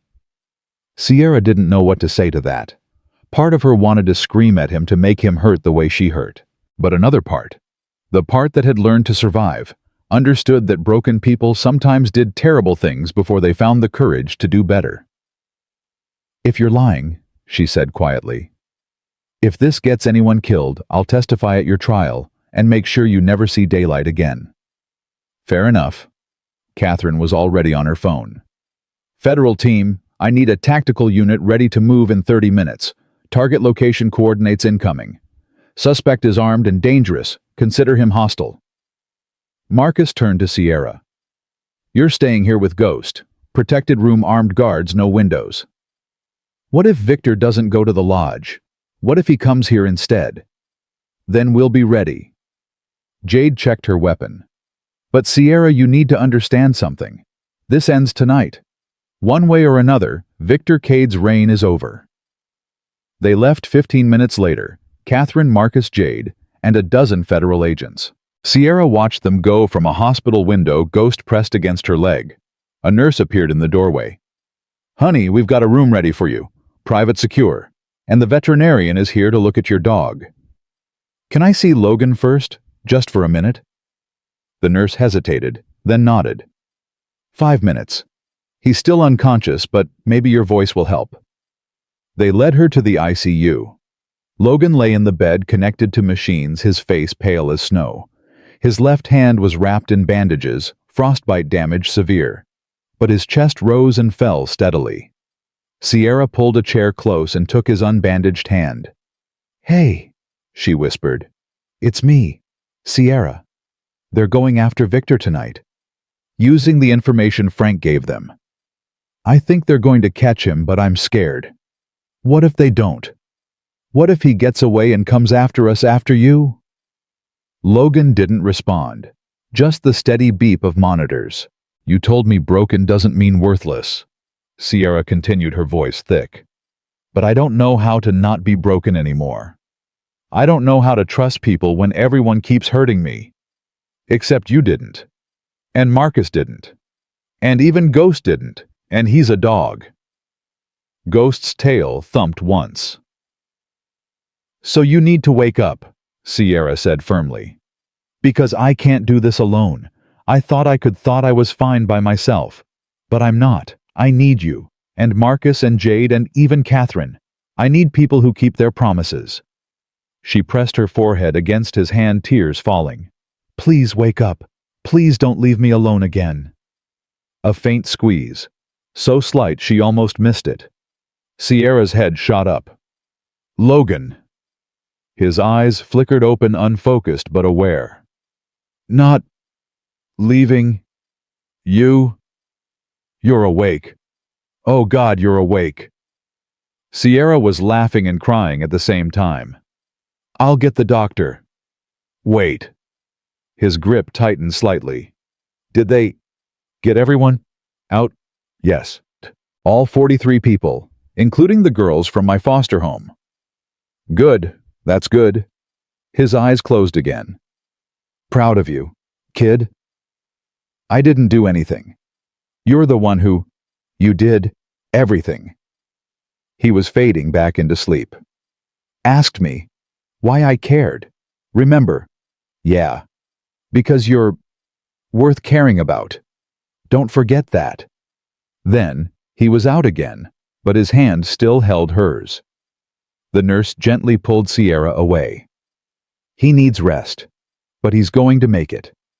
The fact that he woke up at all is a good sign. Sierra let herself be led to the private room where a veterinarian was waiting to examine Ghost.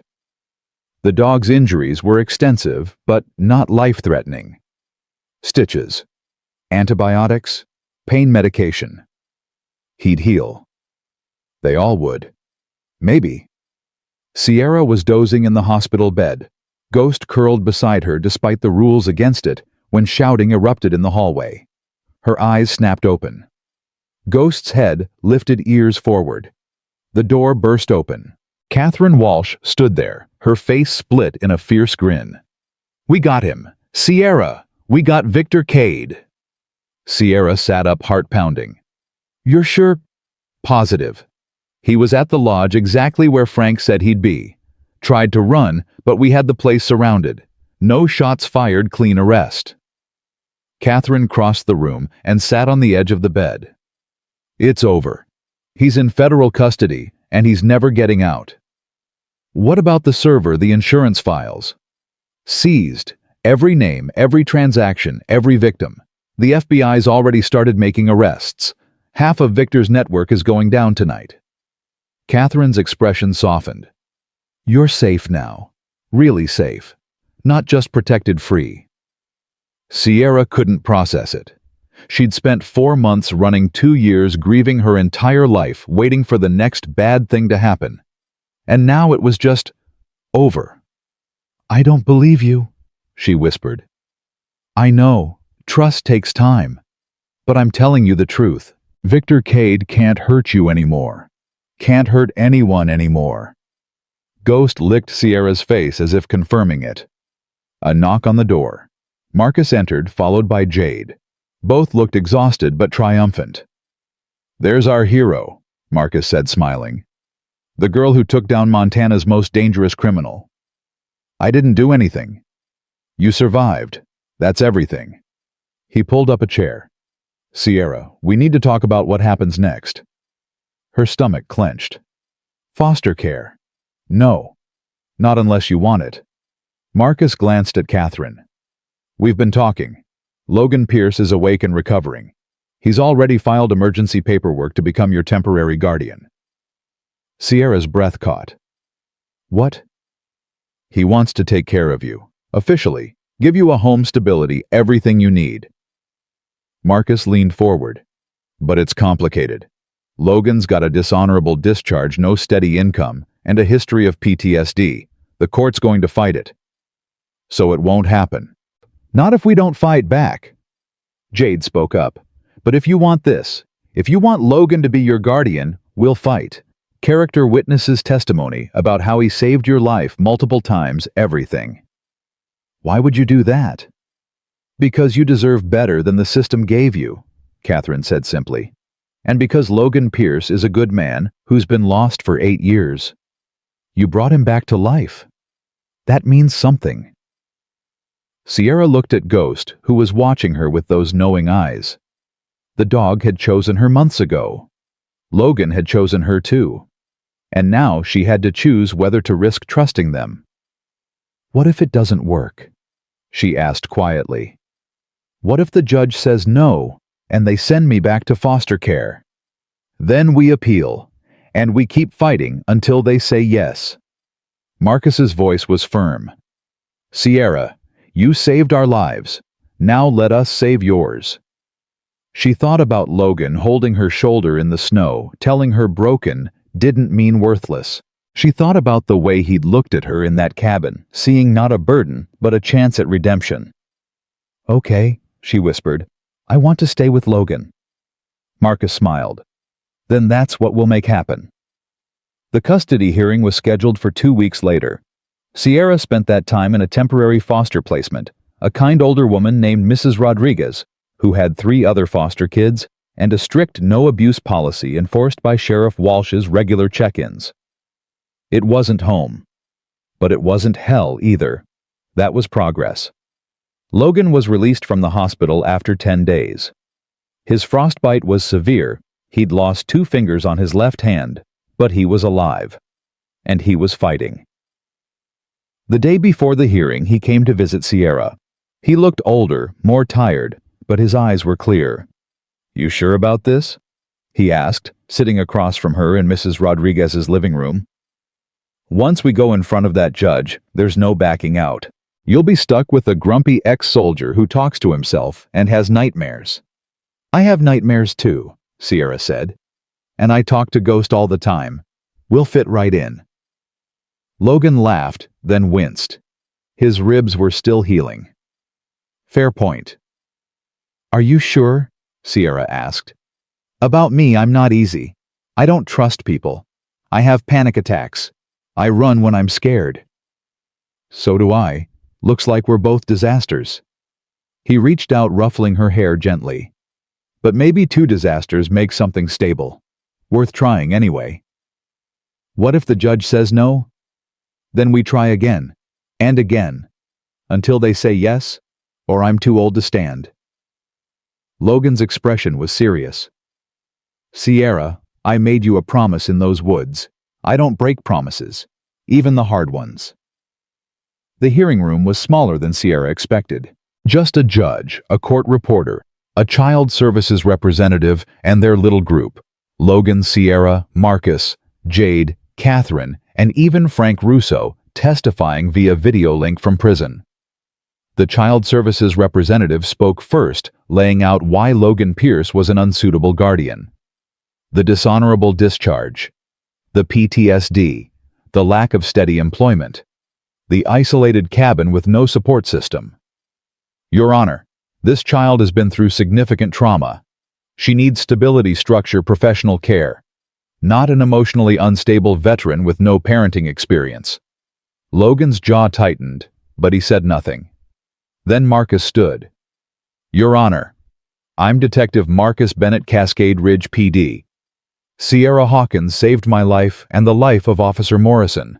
She did so with the help of Logan Pierce, who trained her, protected her, and risked his own life multiple times to keep her safe. That doesn't make him qualified to be a parent, the representative said. No, but it makes him qualified to be her family. Marcus pulled out a folder. These are letters from the 43 trafficking victims we rescued. 15 of them specifically mention Sierra's courage as inspiration to stay strong. 10 of them mention Logan Pierce's training and support as critical to their recovery. This man isn't just some random veteran. He's a hero. Jade stood next. I'm Officer Jade Morrison, I was hypothermic and dying when Sierra wrapped her scarf around me. A 9-year-old girl freezing herself chose to keep me warm. That's who she is. And Logan Pierce is the one who taught her that helping others matters. That keeping promises matters. Catherine added her testimony. Frank Russo's video statement talked about how Sierra's presence had forced him to confront his own failures as a father. Then the judge turned to Sierra. Miss Hawkins, you're 9 years old. Do you understand what's happening here? Yes, ma'am. Sierra's voice was steady. Logan wants to be my guardian, and I want him to be. Why? You've only known him for a few weeks. Because he sees me. The words came out raw. Not a case file, not a problem, not a kid who needs fixing. He sees me, and he stays anyway. Nobody's ever done that before. The judge's expression softened slightly. What about school friends, a normal childhood? I'll go to school. Logan said so, and I've got Ghost and he's better than most friends anyway. Sierra paused. And maybe normal's overrated. Maybe what I need is someone who understands that broken people can still be good people. The judge was quiet for a long moment. Then she looked at Logan. Mr. Pierce, if I grant this petition, you'll be responsible for a deeply traumatized child. Therapy, education, medical care, emotional support. Are you prepared for that? Logan stood. Your Honor, I've been running from responsibility for 8 years. Running from grief, from guilt, from life. Sierra didn't let me run anymore. She needed help, and I helped her, and somewhere along the way I realized I needed her too. Not to fix me, but to give me a reason to try being whole again. That's a lot of pressure to put on a child. I'm not putting pressure on her. I'm offering her a home, a place where she doesn't have to be perfect or tough or anything except herself. His voice roughened. I can't promise I'll be a perfect guardian. I'll make mistakes. I'll have bad days. But I can promise I'll keep showing up. I'll keep trying. I'll keep her safe. The judge looked down at her paperwork, then back up. Miss Hawkins, if I grant this petition, and Mr. Pierce can't handle it, you'll go back into foster care, possibly to a situation less ideal than Mrs. Rodriguez's home. Do you understand that risk? Yes, ma'am. And you still want this? Sierra looked at Logan, at the man who'd buried himself in an avalanche to save her, who'd showed up when she'd needed him most, who'd kept every promise even when it hurt. Yes, ma'am, I still want this. The judge took a deep breath. Then here's my ruling. I'm granting temporary custody to Logan Pierce for 6 months. Supervised visits from Child Services monthly. Mandatory therapy for both of you. And if at any point Sierra feels unsafe or unwilling to continue this arrangement, ends immediately. Sierra's heart stopped. Wait, does that mean... It means you're going home with Mr. Pierce today. Congratulations. The judge smiled slightly. Don't make me regret this. Logan's face broke into the widest smile Sierra had ever seen. Marcus and Jade were hugging each other. Catherine was wiping her eyes. And Sierra just stood there trying to understand that she had a home. A real home. Not temporary, not conditional. A place where someone wanted her. Thank you, she whispered to the judge. Thank you so much. Don't thank me. Thank the people who fought for you. The judge stood. And Miss Hawkins. Welcome to your second chance. Use it well. They walked out of the courthouse together, Logan, Sierra, and Ghost. The snow was falling again, soft and gentle, covering the world in white. You okay? Logan asked. I don't know. Sierra's voice was small. I keep waiting for something to go wrong. Yeah, me too. He took her hand. But maybe this time nothing will. Maybe this time we actually get to be happy. You think that's possible? A month ago, I was sitting in a fire tower waiting to die. Now I've got a kid and a dog and a reason to keep breathing. Logan squeezed her hand gently. So yeah, I think it's possible. Ghost barked once, tail wagging. They climbed into Logan's truck, newly repaired and loaded with supplies for Sierra. Clothes, books, a real bed for the cabin. Marcus had helped arrange everything while Logan was in the hospital. As they drove toward the mountains, toward Logan's cabin, that would now be their home, Sierra watched the snowfall outside the window. "Logan?" "Yeah." "Promise me something." "What?" "Promise me this is real, that you won't wake up one day and realize I'm too much work, that you won't send me back." Logan pulled the truck over. He turned to face her, his expression serious. "Sierra Hawkins, I promise you that as long as I'm breathing, you have a home with me. Bad days, good days, easy days, hard days, doesn't matter. You're stuck with me now. That's the deal." "What if I mess up?" "Then we fix it together. That's what families do. We're a family." "Yeah, a weird one, but yeah." Logan's voice was thick.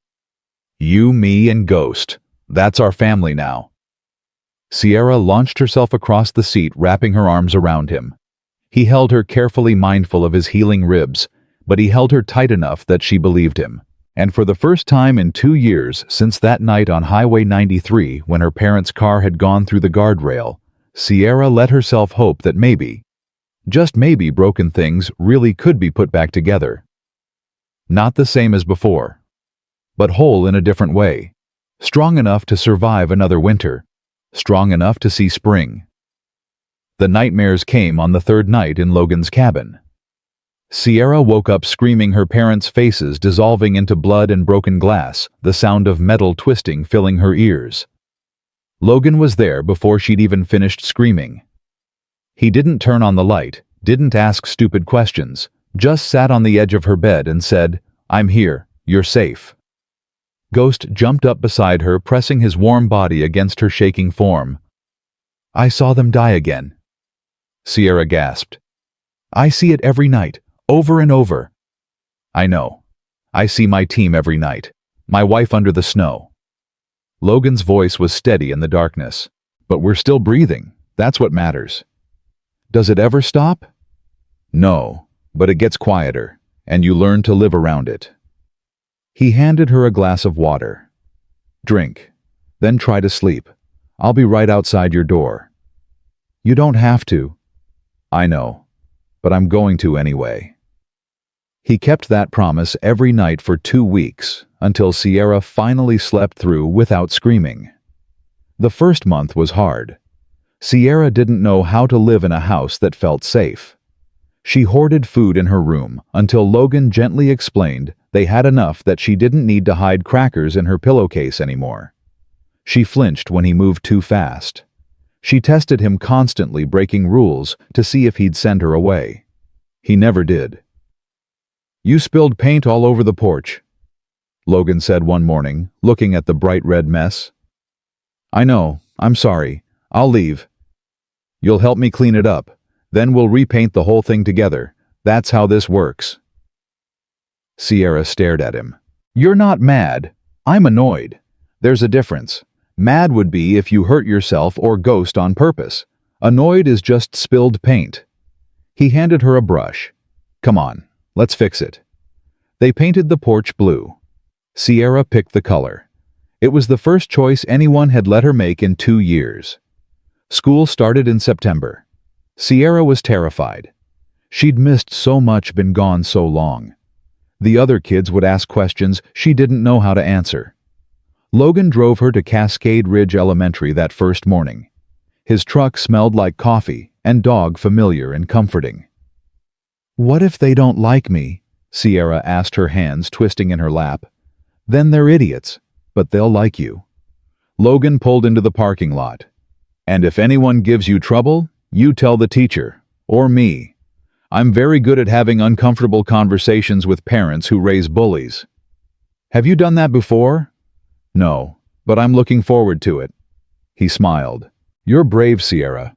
You survived things most adults couldn't handle. Elementary school is nothing." "Elementary school has social studies. I'm pretty sure I failed that last year." "Then we'll work on it together. I'm an excellent Googler." Sierra laughed despite her nerves. She climbed out of the truck, her new backpack heavy on her shoulders. Logan had let her pick it out purple with silver stars. Ghost whined from the back seat. He couldn't come to school, but he'd be waiting when she got home. "I'll pick you up at 3, Logan said. "You've got this." The first day was awful. Kids stared. Teachers asked where she'd been. One boy asked if it was true she'd lived in the woods like a caveman. Sierra wanted to run, to disappear, to go back to the cabin where nobody asked questions. But she stayed. Because Logan had said she could do this, and she refused to prove him wrong. By October, she had 2 friends, quiet girls who ate lunch with her and didn't ask about her parents. By November, she'd caught up in math and was ahead in reading. By December, she'd stopped flinching when teachers called on her. Progress felt like climbing a mountain in the snow. Slow, painful, but steady. The therapy sessions were harder than school. Dr. Sarah Chen was kind, but relentless, pushing Sierra to talk about things she'd buried deep. "Tell me about the car accident," Dr. Chen said during their 5th session. "I don't want to." "I know, but carrying it alone isn't working. That's why you have nightmares." Sierra picked at a loose thread on the couch. Ghost lay at her feet, steady and warm. "My dad was driving. My mom was singing. Some Christmas song, I don't remember which one. It was snowing. The road was icy." "Keep going." "A truck came around the curve too fast. My dad swerved. We went through the guardrail." Sierra's voice went flat. "The car rolled 4 times. I remember counting. 1, 2, 3, 4. Then we stopped. Everything was upside down. My mom wasn't singing anymore." "What happened next?" "My dad told me to hold on, said help was coming. He kept saying it even though he was bleeding, even though my mom wasn't moving." Tears slid down Sierra's face. "He died holding my hand, told me I was brave, told me to keep being brave. And you have been, every single day since. Then why does it still hurt so much?" "Because love doesn't stop when people die. It just changes shape." Dr. Chen leaned forward. "Your parents loved you. That love is still real even though they're gone. The hurt is proof the love mattered." Sierra wiped her eyes. "Logan said something like that. About his wife. Logan's a smart man. He understands grief." Dr. Chen paused. "How are things at home?" "Good. Weird, but good." Sierra managed a small smile. "He makes terrible pancakes, burns them every time, but he keeps trying." "That's what family does. Keeps trying even when it's hard." By January, Sierra was sleeping through most nights. By February, she'd stopped hoarding food. By March, she called Logan's cabin home without hesitating. Marcus Bennett visited every Sunday. He'd drive up from Cascade Ridge with groceries and stories about cases he was working. Sometimes Jade came too, bringing books or teaching Sierra to throw a football. "You're getting tall," Marcus said one Sunday in April, ruffling Sierra's hair. "When I met you, you were tiny. I was malnourished. Now Logan feeds me like I'm a linebacker." Sierra grinned. "He says I need to gain 20 pounds. He's right. You were skin and bones." Marcus pulled out a photo from his wallet. "This is my daughter, Emma. She's 8 now. Wants to meet you." Sierra studied the picture, a little girl with dark curls and a bright smile. "She looks nice." "She is. Talks about you all the time. Her dad's friend who saved his life." Marcus's voice softened. "I told her we're planning a visit this summer. Yumi, Logan, Jade. We'll go to Seattle, spend a weekend. Emma's already planning what to show you." "Really? Really? You're part of our family now, Sierra. That includes Emma." Ghost barked from the porch, and Logan called out, "Bennett, you staying for dinner? I'm making chili that probably won't give you food poisoning." "High praise." Marcus laughed. "Yeah, I'm staying." They ate together on the porch Logan and Sierra had painted. The air smelled like pine in spring. The snow finally melting after months of cold. Ghost begged shamelessly for scraps. Logan told stories about his army days. Marcus talked about a corruption case he'd just closed. Sierra just listened, soaking in the feeling of belonging somewhere, of people who stayed. The letter from Victor Cade arrived on a Tuesday in May. Sierra found it in the mailbox, her name written in careful handwriting on the envelope. No return address. Her hands shook as she opened it. Sierra Hawkins, you took everything from me. My business, my freedom, my life. I want you to know that I will never stop thinking about you. Never stop planning. Prison walls won't protect you forever. Someday, somehow, I will find you. And when I do, you'll wish you'd died in those woods with the cops. Sleep well, little girl. I'll be dreaming of you. Sierra dropped the letter like it was on fire. Her breath came in short gasps. Ghost pressed against her leg, sensing her panic. Logan appeared from the barn, took one look at her face and knew. He read the letter, his expression going cold. When did this come? Just now, in the mail. He's not supposed to have mail privileges. He's in maximum security.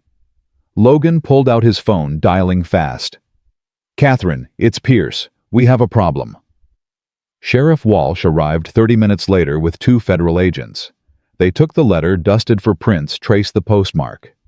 It came from Colorado Federal Supermax, one agent said grimly. But Cade's in Montana State Prison. He shouldn't have access to mail. This gets out. Someone's helping him, Catherine said. Guard inmate somebody on the outside. We'll investigate. That's not good enough. Logan's voice was hard. He threatened a 9-year-old child. I want him in isolation. No contact, no privileges, nothing. We'll handle it. You said that when you arrested him. You said he'd never hurt anyone again. Logan's hands were shaking. Fix this, or I will. The agents left with promises to increase security. Catherine stayed, her expression troubled. Sierra, I need to tell you something, she said. Victor Cade attempted to escape 3 weeks ago. He nearly made it out before guards caught him. We kept it quiet to avoid panic, but now with this letter... Sierra's world tilted. He almost escaped. Almost. But he didn't. He's back in maximum security under constant surveillance. But someone inside is helping him. We're working to find out who. So he could try again? Sierra whispered. He could get out. We won't let that happen. You can't promise that. Sierra's voice rose. Nobody can promise that. He's rich. He's connected. He's got people everywhere. What if he succeeds next time? What if he comes here? Logan pulled her close. Then he'll have to go through me. And Ghost. And Marcus and Jade and Catherine and every cop in 5 states who knows what he did. He won't get near you. You can't be with me every second. Watch me. The next week, Logan didn't leave Sierra's side. He drove her to school, picked her up, checked the house 3 times every night. He installed security cameras, motion sensors, and taught Sierra to use the radio to call for help. This isn't living, Sierra said on the 5th day. This is hiding. This is staying alive until they catch whoever's helping Victor. What if they never do? What if I have to live like this forever? Logan didn't have an answer for that. The break came 2 weeks later. A guard at Montana State Prison was arrested trying to smuggle out another letter from Victor. He confessed to everything: the mail, the escape attempt, the payoffs from Victor's remaining associates. It's over, Catherine told them. Victor's in federal supermax now. 23-hour isolation. No mail, no visitors, no contact with the outside world. He can't threaten you anymore. Sierra wanted to believe her, but trust was still hard. The nightmares came back worse than before. Sierra dreamed of Victor escaping, of him finding the cabin of Logan and Ghost lying dead, while Victor stood over them laughing. I can't do this, she sobbed one night after waking up screaming for the 4th time. I can't live scared forever. Logan sat beside her, looking exhausted and older than his 43 years. Then we don't. We live anyway, scared maybe, but living. How? We keep going. You go to school. I train dogs. We eat terrible pancakes and fix things around the cabin and drive each other crazy like families do. We don't let Victor Cade steal any more of our lives than he already has. That's easier said than done, Yeah. But when has anything worth doing been easy? Logan took her hand. Sierra, you've survived worse than nightmares. You survived losing your parents. You survived the system. You survived 4 months in the wilderness. You survived Victor Cade's attempt to kill you and everyone you care about. You think bad dreams are going to stop you now. Bad dreams feel pretty bad at 3 in the morning. They do. But you wake up, and Ghost is here, and I'm here, and the sun comes up anyway. That's how we win. We keep waking up. Sierra leaned against him, bone-tired. Your pancakes really are terrible. I know. I'm getting worse at them somehow. It's a gift. She laughed, and the sound surprised her. Even scared, even exhausted, she could still laugh. That had to mean something. June arrived with warmth and longer days. The snow was completely gone now, replaced by wildflowers and green grass. Logan's cabin looked different in summer, less isolated, more peaceful. Marcus called on a Saturday morning. Sierra, get packed. We're going to Seattle next weekend. Emma's been asking every day when you're coming. Really? Really, Logan too. And Ghost, obviously. We'll make a road trip out of it. What do you say? Sierra looked at Logan, who nodded encouragement. Okay, yes, I want to go. The drive to Seattle took 2 days with stops. They stayed in a motel the first night, and Sierra didn't panic when the door locked from the inside. Progress. Emma Bennett was exactly like her picture, bright smile, endless energy, and full of questions. Did you really save my dad's life? Ghost saved his life. I just made the radio call. Dad says you're a hero. Your dad's the hero. I was just scared and cold. But you did it anyway, Emma said seriously. That's what heroes do. They do the right thing even when they're scared. They spent the weekend exploring Seattle. Marcus took them to Pike Place Market, where Emma bought Sierra a bracelet with a silver star charm. Jade joined them for dinner at a restaurant overlooking the water. This is nice, Sierra said quietly to Logan, while the others were ordering dessert. Being normal. It is. Logan smiled. You deserve normal, kid. You've earned it 1,000 times over. Do you ever feel guilty for being happy when so many people suffered? Every day.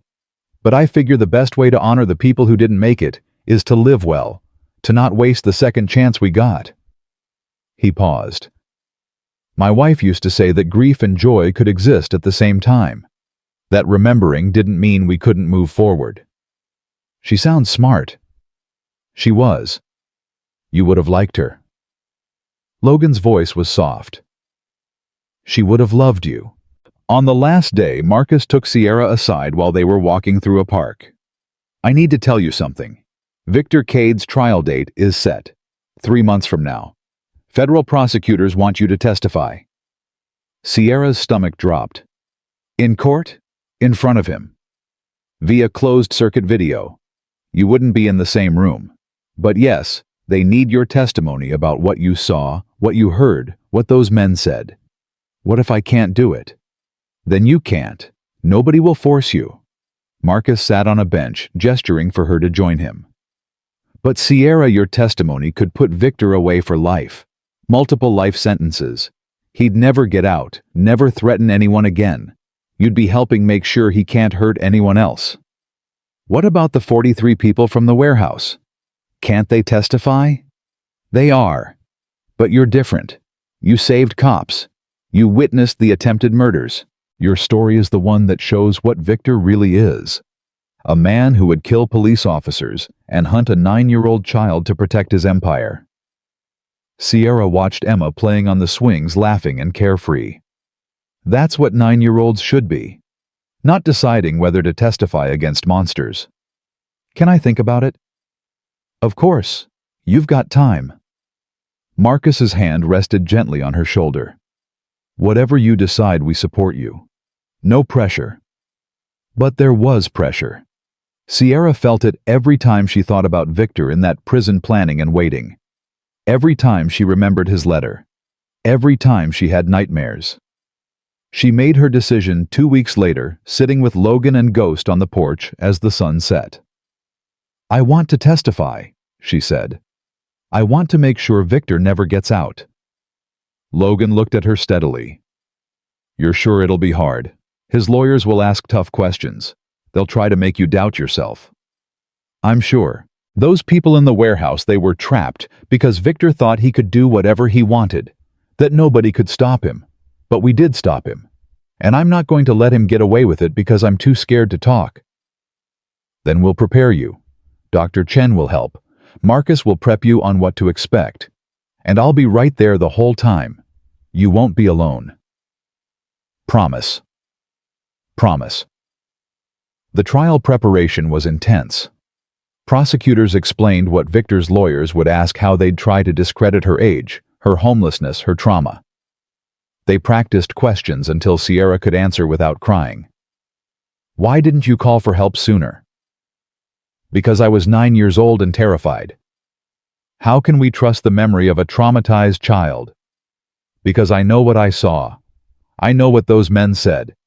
And I know they were going to kill Detective Bennett and Officer Morrison. Isn't it true you ran away from multiple foster homes? Yes, because they hurt me. That doesn't make me a liar. Dr. Chen helped her process the emotions that came up during prep. Logan held her when she cried afterward. Ghost never left her side. The day of her testimony arrived on a Tuesday in September. Sierra wore the dress Jade had helped her pick out, simple blue, appropriate for court. Her hair was braided. Her hands were shaking. Marcus drove them to the courthouse. Federal agents surrounded them, security tight. Victor's associates were still out there, still loyal, still dangerous. Inside the courthouse, they set up the video link in a secure room. Sierra sat in a chair facing a camera. Logan was right beside her, just out of frame. Ghost lay at her feet. Through the monitor, she could see the courtroom. Victor Cade sat at the defense table in an orange jumpsuit, his face emotionless. He looked smaller than she remembered, less terrifying. Just a man. The prosecutor began. Please state your name for the record. Sierra leaned toward the microphone. Sierra Hawkins. Thank you for your courage in testifying today. Can you tell the court what happened on December 18th of last year? Sierra took a deep breath. Then she told the truth. All of it. Finding Bennett and Morrison tied up. The smell of gasoline. The men discussing murder like it was nothing. Ghost attacking. Her desperate radio call. The prosecutor asked careful questions. Sierra answered each one, her voice growing stronger. Then Victor's lawyer stood for cross-examination. Miss Hawkins, isn't it true you were living illegally in the wilderness when this allegedly occurred? I was surviving, and it's not alleged. It happened. You were a homeless runaway with no adult supervision. How can you be certain of what you saw? Because I was there. Because I saved their lives. Because your client tried to have me killed afterward. Sierra's voice didn't waver. I know what I saw. Objection. The lawyer looked flustered. Your Honor. Overruled. Answer the question, Miss Hawkins. Sierra looked directly at the camera, knowing Victor was watching. I saw Detective Marcus Bennett and Officer Jade Morrison tied to trees. I saw 3 men pour gasoline on them. I heard them say Victor Cade ordered no witnesses. I heard them plan to make it look like an accident. And I know they were going to light that match before Ghost stopped them. A dog stopped 3 armed men. That seems unlikely. Ghost was military trained. War dog. He saved more lives than most people ever will, including mine. The lawyer tried several more approaches. Sierra answered each question clearly, honestly, without backing down. Logan's presence beside her, steady and calm, helped more than she could say. After 40 minutes, the lawyer gave up. No further questions. The prosecutor had redirect. Miss Hawkins, has anyone pressured you to testify today? No. Are you afraid of Victor Cade? Yes. But I'm more afraid of what happens if we let people like him win. If we let them think they can hurt kids and cops and innocent people without consequences. Thank you. No further questions. The judge thanked Sierra for her testimony. The video link ended. Sierra slumped in her chair, exhausted. Logan pulled her into a hug.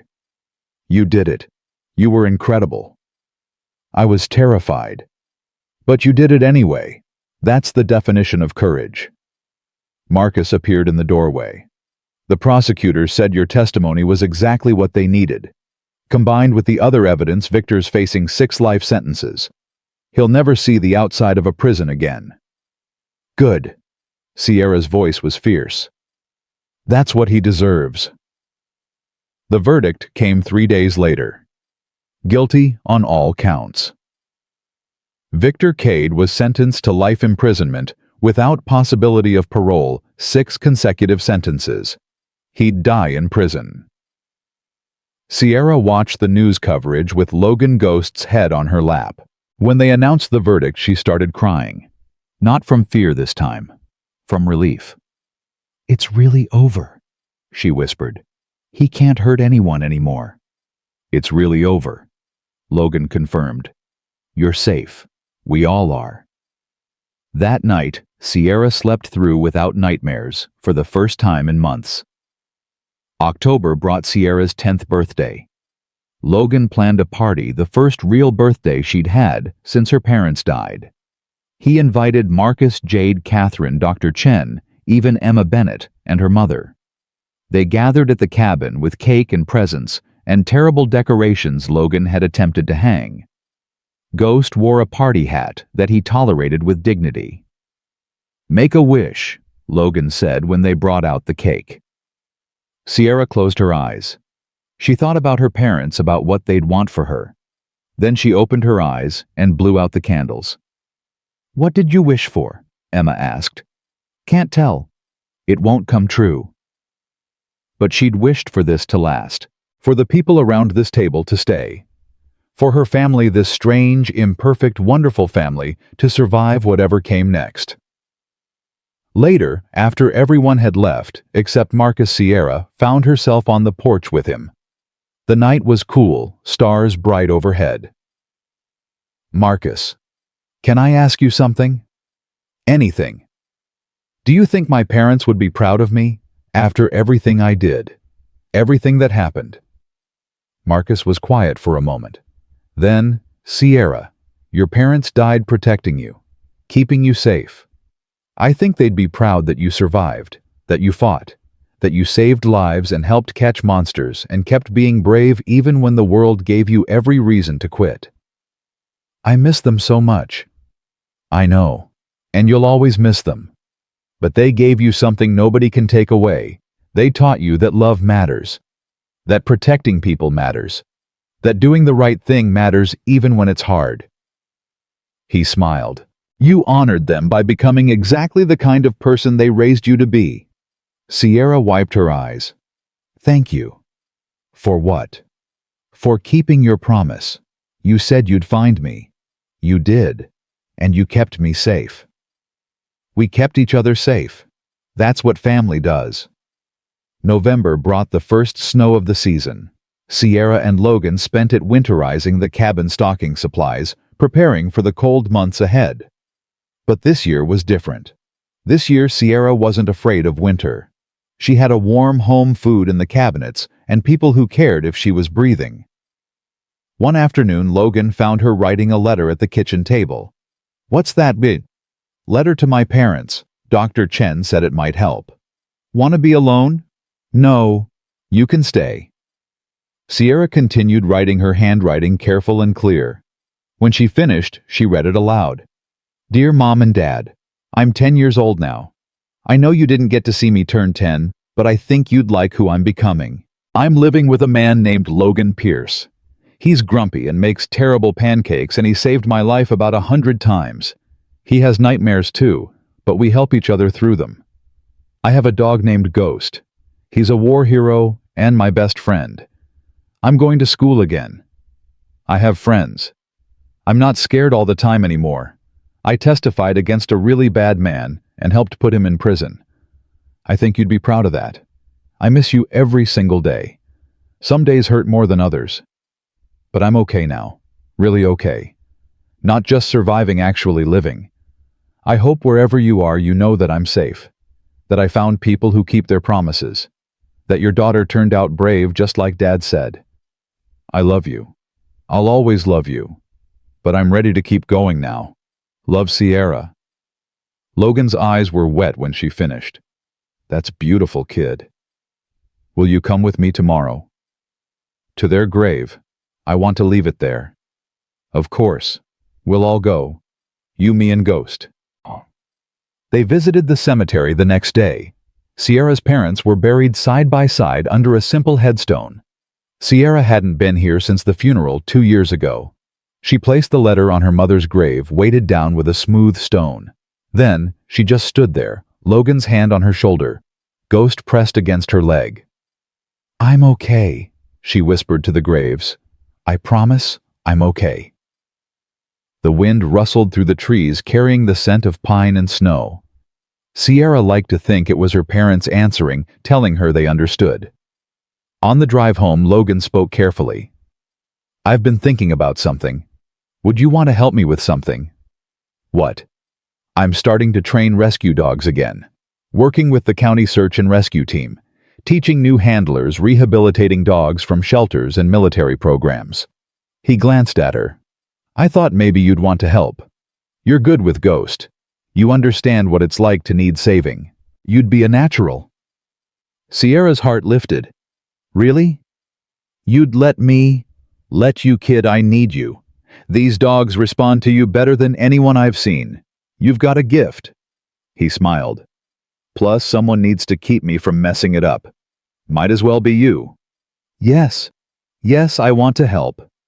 Good. We start next week. December brought their first rescue dog, a 3-year-old Belgian Malinois named Ranger, surrendered by his handler after a training accident left the dog with anxiety and aggression issues. They were going to put him down, Logan explained as they brought the dog home. Said he was too damaged to work, too dangerous to adopt. Reminded me of someone. Ranger growled at everything for the first week. Wouldn't eat, wouldn't sleep, would bare his teeth if anyone came close. Except Sierra. She sat outside his kennel every day after school reading aloud from her books. Not trying to touch him, not demanding anything. Just being there. On the 8th day, Ranger ate from her hand. On the 10th day, he let her pet him. By Christmas, he was sleeping beside Ghost on the porch. You have a gift, Sierra, Logan said, watching her work with Ranger. You see what others miss. The fear behind the aggression. The trauma behind the behavior. That's rare. I just know what it's like to be afraid nobody wants you. That's exactly why you're good at this. You understand. By January, Ranger was ready to start basic training. By February, he was working with his new handler, a young police officer who'd lost her first canine partner and was afraid to bond with another dog. You did that, Logan told Sierra as they watched Ranger and his new handler practice. You gave that dog his second chance. We gave him a second chance. You and me and Ghost. Yeah, we did. Logan's arm went around her shoulders. Pretty good team, aren't we? The best. March brought news from Marcus. Jade Morrison had been promoted to detective. Frank Russo had been released from prison after serving 16 months, his sentence reduced for cooperation and testimony. The 43 trafficking victims were all in recovery programs, their lives slowly rebuilding. It's not perfect, Marcus said during one of his Sunday visits. Some of them are struggling. PTSD, trust issues, addiction. But they're alive. They're getting help. And they know someone fought for them. Have you heard from any of them? Sierra asked. A few. Ashley Martinez, one of the girls from your foster home, she wanted me to give you this. He handed Sierra an envelope. Inside was a letter written in shaky handwriting. Dear Sierra, I don't know if you remember me from Riverside Group Home. We shared a room for 2 weeks before I disappeared. Everyone thought I ran away, but I didn't. Victor Cade's men took me. They took Monica and Emma too. We were trapped for 7 months. Every day I thought about dying, thought about giving up. Then the police came. They saved us because you saved them first. You made the radio call that started everything. You testified and put Victor away forever. You gave me my life back. I'm in high school now. I'm in therapy. I'm learning to trust again. It's hard, but I'm trying. Because you showed me that broken people can still be brave. Thank you for being brave when the rest of us couldn't. Thank you for not giving up. Thank you for saving my life, even though you didn't know you were doing it. You're my hero. Love, Ashley. Sierra's hands shook as she folded the letter. Ghost whined softly, sensing her emotions. She's right, you know, Marcus said quietly. You saved more lives than you realize. Not just mine and Jade's, all those people in the warehouse. The future victims Victor would have taken if he was still free. The kids who'll grow up safe because you were brave enough to speak up. I didn't do it alone. No, but you started it. That counts for everything. April brought Sierra's first real spring in Montana. The snow-melted flowers bloomed and the world felt new. She was finishing 4th grade with decent grades. She had friends. She had a home. She had a family. Logan started taking her hiking on weekends, teaching her about the wilderness he loved. Ghost and Ranger came along, both dogs running ahead on the trails. Think you're ready for something? Logan asked one Saturday as they reached a mountain overlook. Depends what it is. I've been talking to the county. They want to start a junior handler program for search and rescue, teaching kids your age how to work with dogs, basic wilderness survival, first aid tracking. He looked at her. They asked if you'd be interested, maybe even help design the program.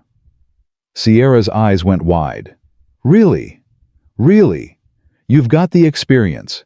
You survived months in the wilderness. You know what it's like to be lost and scared. You could help other kids learn to be safe. Would I have to talk about everything that happened? Only what you're comfortable sharing. But yeah, your story would be part of it. Show kids that survival is possible even when things get bad. Sierra looked out at the mountains thinking. A year ago, she'd been alone and terrified in these woods. Now she was standing here with people she loved talking about helping others. I want to do it, she said. I want to help. Then we'll make it happen. The Junior Handler program launched in June. 12 kids, ages 8 to 13, all learning wilderness skills and how to work with rescue dogs. Sierra was the youngest instructor, but she was also the best.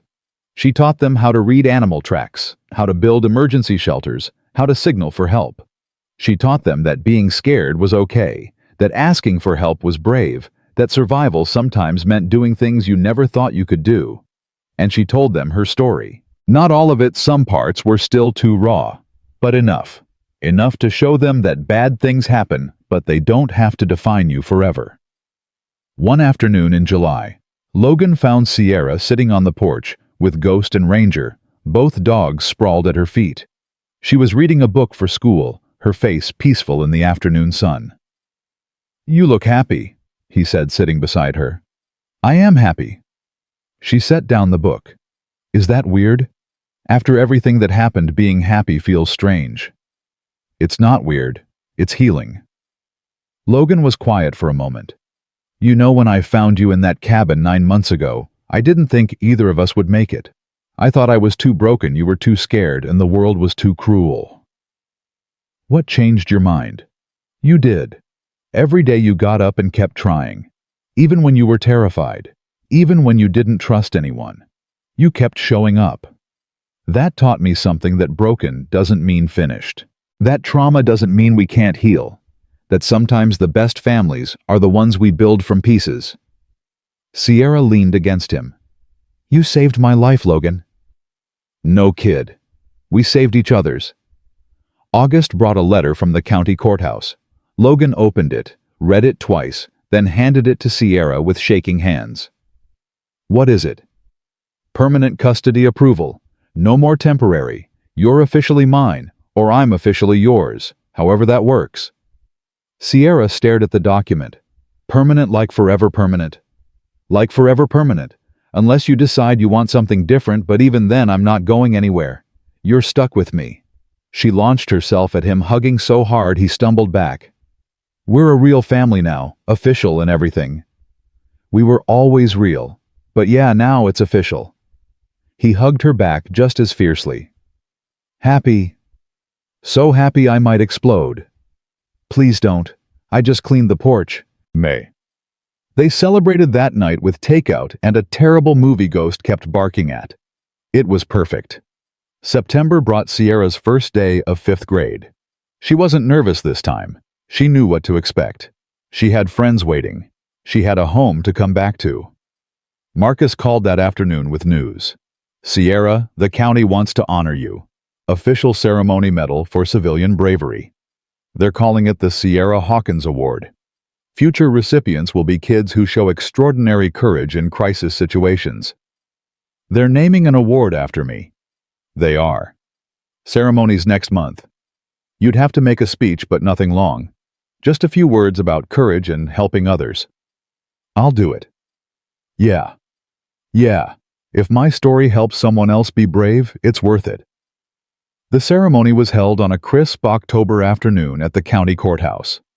Sierra wore a dress Logan had helped her pick out, purple, her favorite color. Her hair was braided with silver ribbons. The room was packed. Marcus and Jade were there in full uniform. Catherine Walsh smiled from the front row. Dr. Chen gave her an encouraging nod. Ashley Martinez and the other trafficking survivors sat together, all of them healing but present. And Logan stood right beside the stage Ghost at his heels, his pride visible in every line of his face. The county commissioner presented Sierra with a medal on a blue ribbon. Then it was her turn to speak. She approached the microphone, her heart pounding. But when she looked out at all those faces, people who'd fought for her, believed in her, helped her heal, the words came easily. "A year ago, I was alone in the wilderness, surviving day by day. I didn't think I had a future. Didn't think anyone cared if I lived or died. Then I found 2 police officers who needed help, and I made a choice. I could run and save myself, or I could stay and try to save them. I stayed. And that choice changed everything. It brought me Logan, who taught me that broken people can still be whole. It brought me Ghost and Ranger, who showed me that damaged doesn't mean worthless. It brought me Marcus and Jade and Catherine, who proved that some adults actually keep their promises. It brought me a family. So if you take anything from my story, take this: you're stronger than you think. You're braver than you know. And no matter how dark it gets, there are people who will help you if you just hold on long enough to find them. Thank you." The room erupted in applause. Sierra stepped back from the microphone, tears streaming down her face. Logan was there immediately, pulling her into a hug. "Proud of you, kid. So damn proud." "Thanks, Logan." "For what?" "For holding on long enough to find me too." November brought the first snow again.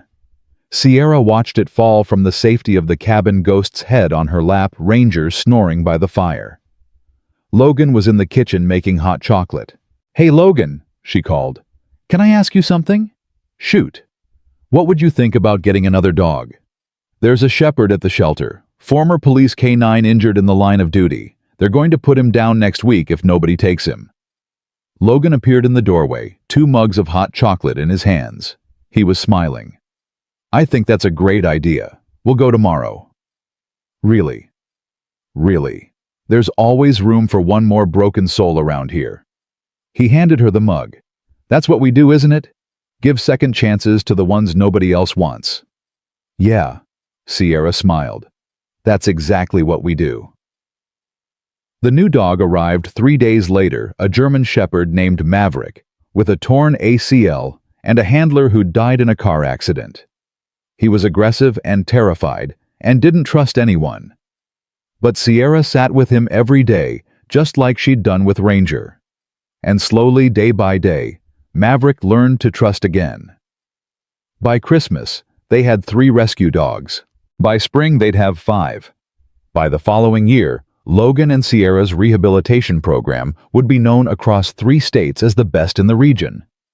But more than that, they'd have each other.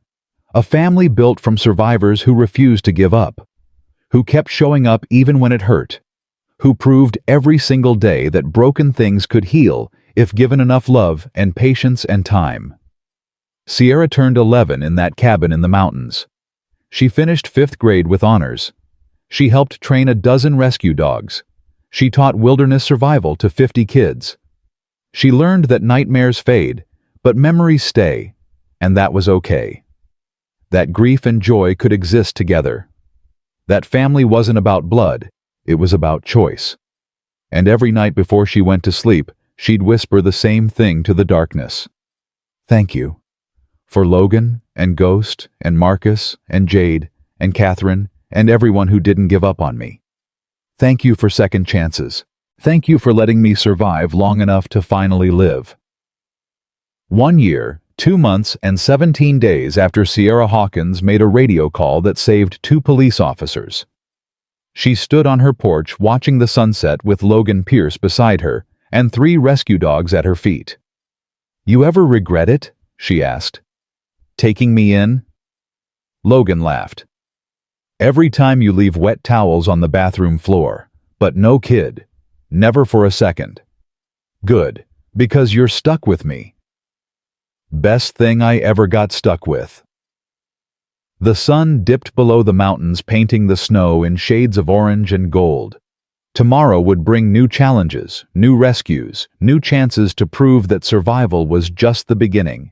But tonight, Sierra was exactly where she belonged, home with her family, proving every single day that even in the coldest winter spring, always comes for those brave enough to wait for it. And that was the truest promise anyone had ever kept.